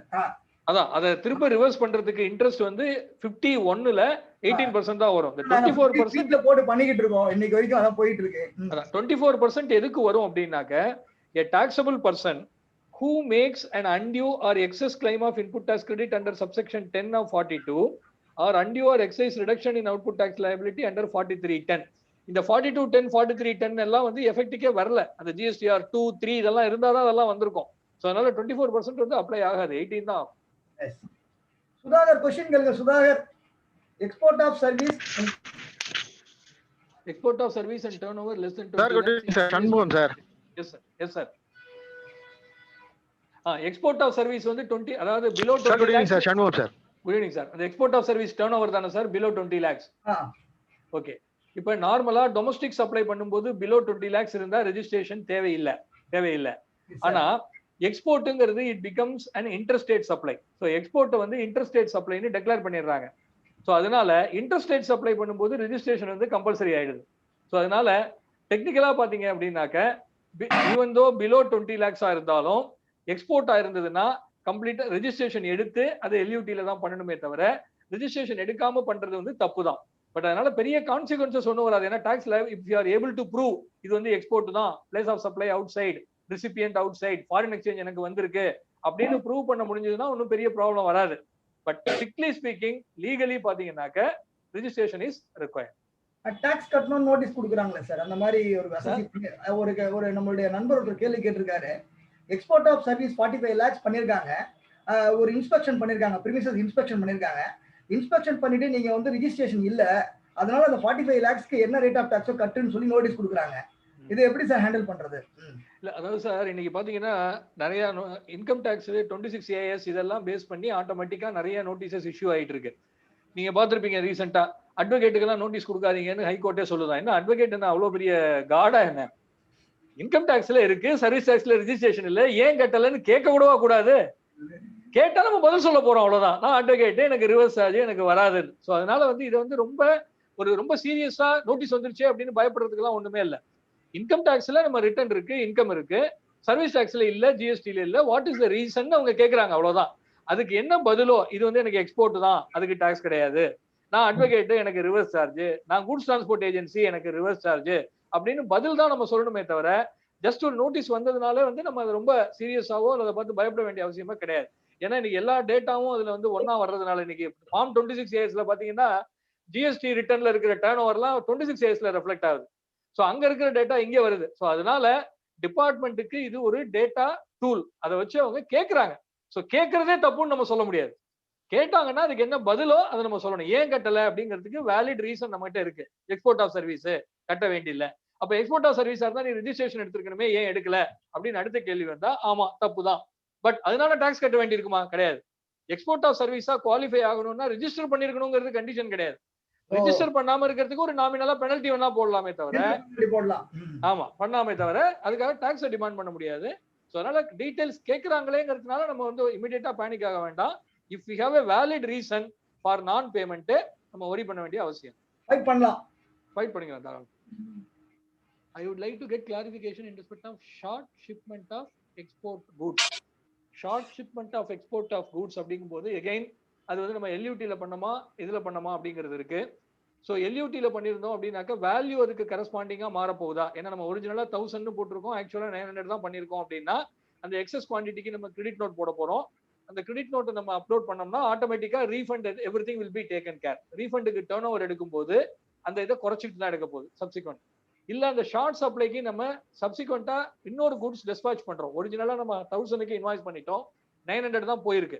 So அந்த ஷார்ட் சப்ளையை வந்து நம்ம 100 திரும்ப அனுப்ப போறோம் அப்படின்னாக்க அதுக்கு வந்து இன்னொரு தடவை இன்வாய்ஸ் போட வேண்டியதில்லை. ஒரிஜினல் இன்வாய்ஸ் ரெஃபரன்ஸையே கொடுத்து ப்ராப்பர் டாக்குமெண்டேஷன் வச்சுக்கணும். நம்மளால ப்ரூவ் என்ன 5 வருஷம் கழிச்சு அவங்க கேள்வி கேட்கும்போது நமக்கு ஞாபகமே இருக்காது. ஸோ கஸ்டமர்கிட்ட ஒரு மெயில், ஒரு லெட்டர், இந்த மாதிரி ஷார்ட் ஷிப்மெண்ட் இருக்கு, அது எல்லாத்தையும் ப்ராப்பரா டாக்குமெண்ட் பண்ணி நம்ம பண்ணோம் அப்படின்னாக்க ஒன்றும் ப்ராப்ளம் இல்லை. சார் இப்ப இந்த பேமெண்ட் சம்பந்தமா ஒருத்தர் 2-3 கேட்டிருந்தாங்க. என்னோட கிளைண்ட் ஒருத்தர் இந்த MSME-யோட சமாதான் ஸ்கீம்ல போயிட்டு பேமெண்ட் வாங்கிட்டு வந்துட்டாரு. அது எல்லாரும் வேணா அந்த MSME வெப்சைட்ல போயிட்டு அது ஆக்சுவலா நாம MSME-ல ரிஜிஸ்டர் பண்ணியிருந்து நம்ம கிட்ட ப்ராப்பரான எவிடன்ஸ் டாக்குமெண்ட்லாம் ப்ராப்பரா இருந்ததுன்னா அந்த பேமெண்ட்டை வந்து வாங்க முடியும்னு அவர் சொல்லியிருக்காரு. அதுக்கான வெப்சைட் MSME சார். எனக்கு தெரிஞ்ச விஷயத்தை நான் சொல்றேன். Thank you sir. ஓகே.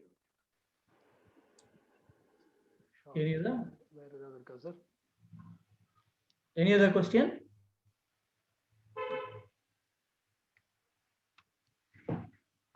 நிறைய நோட்டீஸ் ஃபேக் டீலர்னு சொல்லி நிறைய அட்ரஸ் பண்றாங்க சார். ஃபேக் டீலர்னு இதனால ரொம்ப கஷ்டமா இருக்கு சார்.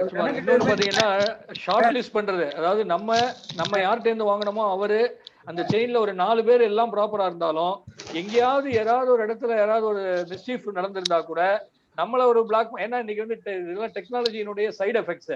ஸோ எப்படியாவது ட்ரேஸ் பண்ணி நம்மள பிளாக் மார்க்கெட் போட்டு நம்மளுடைய ரீஃபண்ட் கிடைக்க மாட்டேங்குது. அதுக்கு என்ன ரீசன் கண்டுபிடிக்கிறதுக்கே நம்ம பெரிய இன்வெஸ்டிகேஷன் பண்ண வேண்டியிருக்கு. ஸோ எந்த data directorate of data analytics அப்படின்லாம் வச்சு அவங்கள்ட்ட போனாக்க ஏதோ ஒரு சோர்ஸ்ல ஏதோ ஒரு இடத்துல யாரோ பண்ண தப்பு, அந்த செயின் ரியாக்ஷன்னால நம்மளும் பாதிக்கிறோம். ஸோ இதுக்கெல்லாம் வந்து நான் முதல்ல சொன்ன மாதிரி இந்த ப்ராப்ளத்தோட வாழ பழகிக்கிறது தான் ஒரே வழியே தவிர மற்றபடி இதை தீர்க்கிறதெல்லாம் முடியாத காரியம். ஸோ எண்ட் ஆஃப் த டே என்ன ஆகும்னா we have to deal with proper and genuine people. So அதாவது on the one hand we are having lot of practical issues, but ஒரு 5 years down the line நீங்க பாத்தீங்கன்னாக்க இந்த all these reforms will lead to reforming. அதாவது இந்த fake இன்வாய்ஸ்லாம் இன்னைக்கு இவ்வளவு வருது, டெய்லி பேப்பர்ல படிக்கிறோம் நம்ம 100 crore 200 crore. இது எல்லாமே இன்னைக்கு ஜிஎஸ்டினால வந்ததா? இதெல்லாம் காலங்காலமா நடந்துட்டு இருக்கிறது தான். ஆனா இன்னைக்கு அதெல்லாம் வெளியில வர ஆரம்பிச்சிருக்கு. ஸோ அதனால ஜெனுயினா பிசினஸ் பண்றவங்களுக்கு அது ஒரு பெரிய காம்படிஷனா இருந்தது. ஜெனுயினா பிசினஸே பண்ண முடியல அப்படின்னு. ஸோ இன்னைக்கு அதெல்லாம் வந்து கண்ட்ரோல் ஆகி நிறுத்த முடிஞ்சால் ஒரு லெவல் பிளேயிங் ஃபீல்டு வரும். எல்லாருமே வந்து ஒரு ஹானஸ்ட் பிசினஸ் பிராக்டிசஸ் இம்ப்ளிமெண்ட் ஆகும்பொழுது ஒரு ப்ராப்பர் அட்மாஸ்பியர் வரும். ஸோ அதெல்லாம் ஒரு லாங் டேர்ம்ல மேபி ஒரு 5 years everything will get a streamline. So அது வரைக்கும் these are all the teething troubles, but we have to live with it and deal it on a case to case basis. ஒருத்தர் petrol bunk வந்து accounts எழுதிட்டு இருக்காரு sir. அந்த petrol பங்க்ல அவரோட turn ஒரு 45 crores பண்ணிருக்காரு. லூப்ரிகன்ட் வந்து ஒரு 6 crores பண்ணிருக்காரு.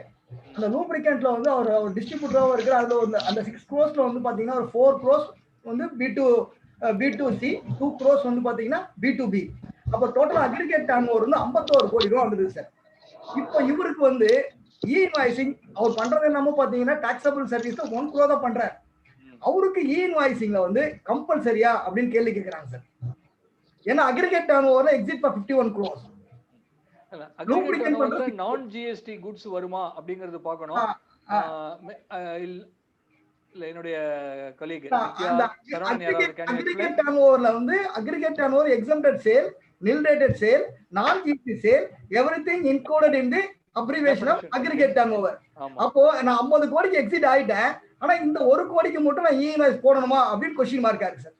போட்டு ஏன்னா அந்த டெஃபினேஷன் ஆஃப் இது இருக்கிறதுனால அக்ரிகேட் டர்னோவர்ல எல்லாமே ஈவன் நான் ஜிஎஸ்டி குட்ஸும் இன்க்ளூட் ஆயிடுறதுனால அவர் பண்ணி தான் ஆகணும். பட் அதுக்கு வந்து இப்படி ஆன்சர் சொல்லிடுங்க.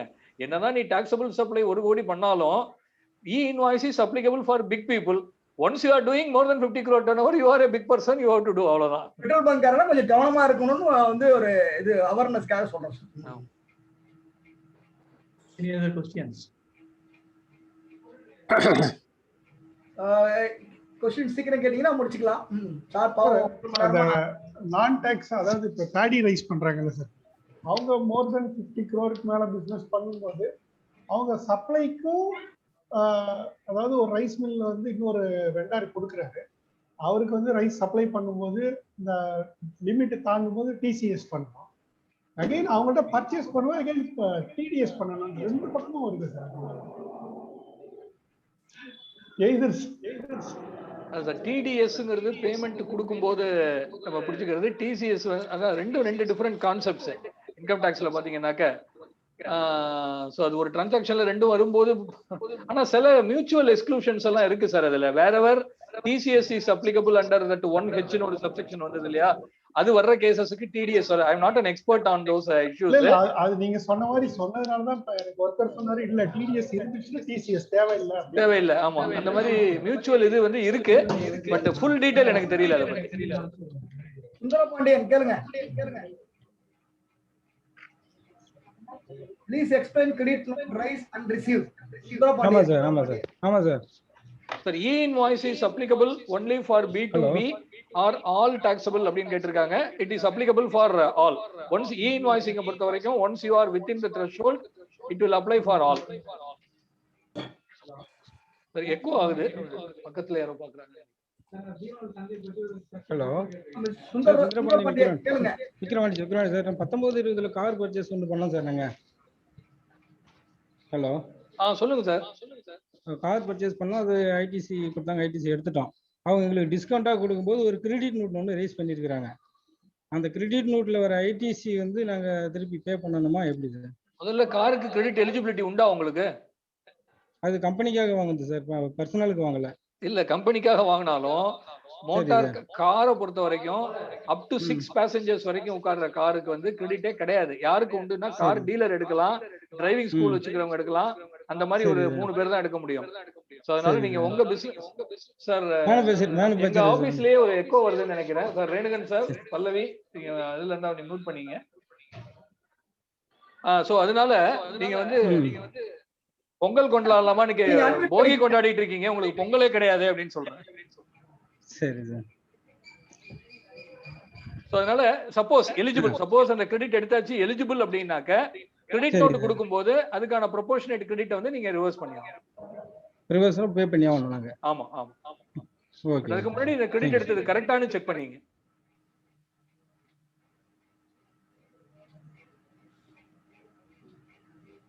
GST applicable on interest on delayed payment from debtors. Thus, GST should not be leviable on normal interest payable recipients as per agreed terms of contract. இல்ல sir, அதாவது normal interest அப்நார்மல்ங்கிறது கிடையாது. அதாவது ஒரு credit interest free பீரியட்னு ஒன்று இருக்கும். ஒரு 10 நாளைக்குள்ள payment கொடுத்தாக்க அதுக்கு கிடையாது. 10 நாளைக்கு மேல போனா ஒரு 6%, அதுக்கு மேல போனா இப்படி டிஃப்ரெண்ட் ரேட் இருக்கலாம். Once it is a interest for delayed payment, அது நார்மலா அப்நார்மலா என்ன rate that and all is immaterial. Any interest charged for delayed payment அதையும் நம்ம வேல்யூல சேர்த்து அந்த சப்ளைக்கு என்ன ஜிஎஸ்டி ரேட்டோ அந்த ஜிஎஸ்டி ரேட் நம்ம கட்டியாகும். அது கான்ட்ராக்ட்ல இருக்கிற இன்ட்ரெஸ்டா இருந்தாலும் சரி, ஓவர் அண்ட் அபோவ் டிலே இருக்கிறதுனால இருந்தாலும் சரி. Can someone clarify, Saravanan or Nitya, e-invoice is applicable for B2C? Irka, I think I was wrong. Only QR code. Only QR code. QR code. Only QR codes. I stand corrected.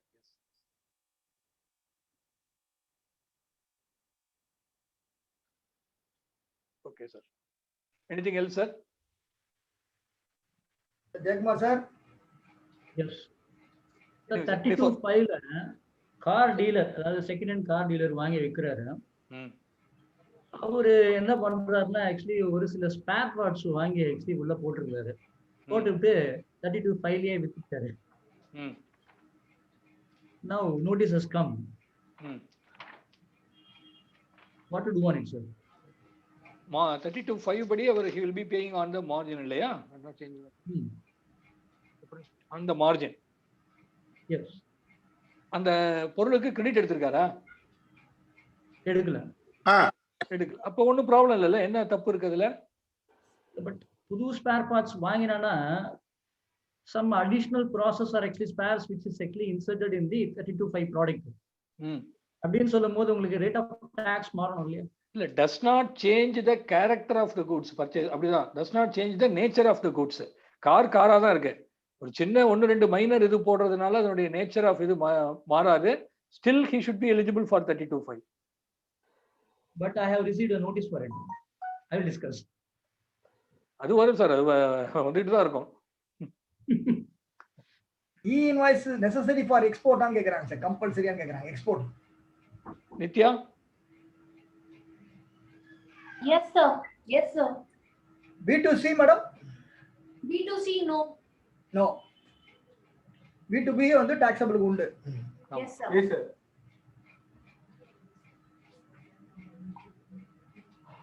Okay. Okay, thank you. Sir. Thank you, sir. Thank you for the opportunity. Thank you for all the participants and also my colleagues. Conclude பண்ணலாமா sir? விசிலின் sir நீங்க. See, sir வந்து ஆரம்பிக்கச்சே நான் 2 விஷயம் தப்பா சொன்னாரு. Is it audible? Yes sir, audible sir. 2 விஷயம் வந்து தப்பா சொன்னாரு.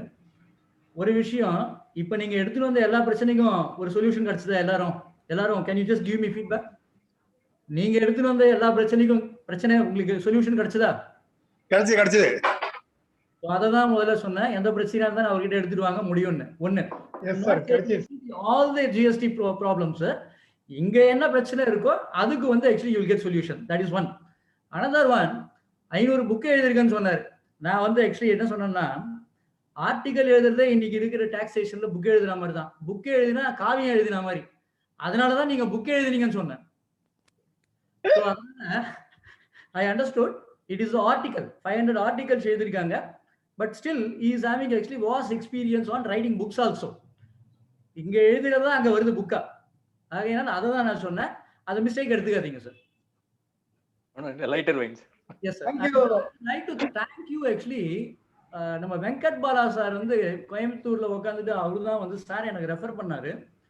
அவர்னால நிறைய பெனிஃபிட்ஸ் கிடைக்கும். சரி, அதாவது முதல் மீட்டிங்க்கு ஜாயிண்ட் கமிஷனர் சங்கரநாராயணன் சார் வந்தார். அவரு என்னுடைய ஃப்ரெண்டு. அவரு மூலியமா எனக்கு வெங்கட் பாலா சார் தெரியும். வெங்கட் பாலா சார் மூலியமா இப்போ வந்து நடராஜன் சார் தெரியும். ஸோ இந்த மாதிரி இந்த லிங்க் வந்து it is keep actually adding நிறைய. அப்புறம் வைத்தீஸ்வரன் சார் கூட வந்து நம்ம குரூப்ல இருக்காரு நினைக்கிறேன். வைத்தீஸ்வரன் ஒருத்தர் இருக்காரு இல்லைங்களா, department person Samsudeen Vaidyanathan. Hopefully so அவர் கூட நம்ம குரூப்ல இருக்காரு. இந்த மாதிரி நிறைய எக்ஸ்பீரியன்ஸுக்கு நீங்க உங்க மூலியமா ஆக்சுவலி எங்களுக்கு வந்துட்டு இருக்கு sir. I should thanks to actually Venkat Bala sir for this opportunity, and thank you very much for your wonderful lecture sir. Thank you sir. Conclude பண்ணலாமா சார்? பண்ணிடலாம் சார். அதாவது இன்னைக்கு இருக்கிற காலகட்டங்கள அட்டாச்மென்ட் சொல்லுங்க sir. One more sir, I just want to have a word. நீங்க ஒரு விஷயம் வந்து இந்த ஜிஎஸ்டி பிராக்டிஷனர்ஸுக்கு எவ்வளவு இம்பார்ட்டன்ஸ் அப்படின்றத வந்து இம்பார்ட்டன்ட்ன்றத வந்து நீங்க சொன்னீங்கன்னா கொஞ்சம் நல்லா இருக்கும். ஐ ஃபீல்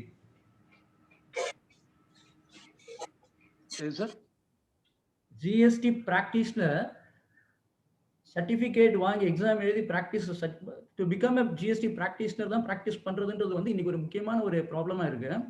அதோட இம்பார்ட்டன்ஸை பத்தி நீங்க ஒரு சில வார்த்தைகள் சொன்னீங்கன்னா ரொம்ப நல்லா இருக்கும் சார். சார் அதாவது பழைய வேட் பீரியட்ல வேட் கன்சல்டன்ஸ் அப்படின்னு ஒரு மோஸ்ட்லி பார்த்தீங்கன்னா ஒரு அன்ஆர்கனைஸ்டா இருந்துகிட்டு இருந்திருக்கும் அது, accept like associations like this. இன்னைக்கு வந்து அதுக்கு ஒரு லீகல் ரெகக்னிஷனோட அது இருக்கும்போது, ஸோ இன்னைக்கு இந்த ரிட்டன் ஃபைலிங், இந்த காம்ப்ளெக்சிட்டிஸ் இதெல்லாம் வந்து டெஃபினட்டா it is going to be there at least for another 10 years. என்னதான் இது over the period of time வந்து சிம்பிளிஃபை ஆனாலும் இன்னைக்கு வந்து the focus is more on compliance. அதாவது லிட்டிகேஷன்ஸ், அதாவது நம்ம சென்ட்ரல் எக்ஸைஸ்ல சர்வீஸ் டாக்ஸ்ல இருந்த லிட்டிகேஷன்ஸை விட இன்னைக்கு ஜிஎஸ்டில இது வரைக்கும் இருக்கிற லிட்டிகேஷன்ஸ் பாத்தீங்கன்னா ரோட்ல வண்டியை நிறுத்தினது, பேங்க் அட்டாச் பண்ணது, இதுதான் நிறைய நீங்க வந்துட்டு இருக்கே தவிர த ஸ்கோப் ஃபார் லிட்டிகேஷன் வந்து இதுல கொஞ்சம் குறையறதுக்கு வாய்ப்பு இருக்கு. ஸோ அப்படிங்கும் போது compliance becomes more difficult. So compliance அப்படிங்கும் போது எல்லா கம்பெனிஸும் வந்து கம்ப்ளைன்ஸ் கரெக்டா இருந்ததுன்னா லிட்டிகேஷனுக்கு ஏன் போகணும், ஹெல்த் ஒழுங்கா இருந்ததுன்னா டாக்டர்கிட்ட போகவே வேண்டியில்லை அப்படிங்கிற அவேர்னஸ் வந்து இன்னைக்கு வந்துட்டு இருக்கும்போது கம்ப்ளைன்ஸை கரெக்டா பண்றதுக்கு எல்லாருக்குமே இன்னும் சில டேலண்ட் இருக்கும்னு சொல்ல முடியாது. So they have to depend on external sources. அதுக்கு once you also have a recognition as a GST practitioner, so definitely it will be a value addition. இன்னைக்கு அவங்களுக்கு வந்து டிபார்ட்மெண்டல் அத்தாரிட்டிஸ் முன்னாடி அப்பியர் ஆகக்கூடிய அத்தரைசேஷன் இருக்குன்னு நினைக்கிறேன். as an authorized representative they can go and appear before the departmental authorities. I think up to tribunal it is possible நினைக்கிறேன். I have to check. So அப்படிங்கிறதுனால definitely it will be a value addition. So whoever is not having that additional qualification, it is definitely worth pursuing and getting. Thank you sir, thank you very much. Thank you. Conclude பண்றோம் sir. Sir ரொம்ப அருமையா இன்னைக்கு நமக்கு ரொம்ப அழகா எடுத்து கொடுத்தாங்க. இது வரைக்கும் இந்த மாதிரி ஒரு ஜேர்னியை பார்க்கவே இல்லை.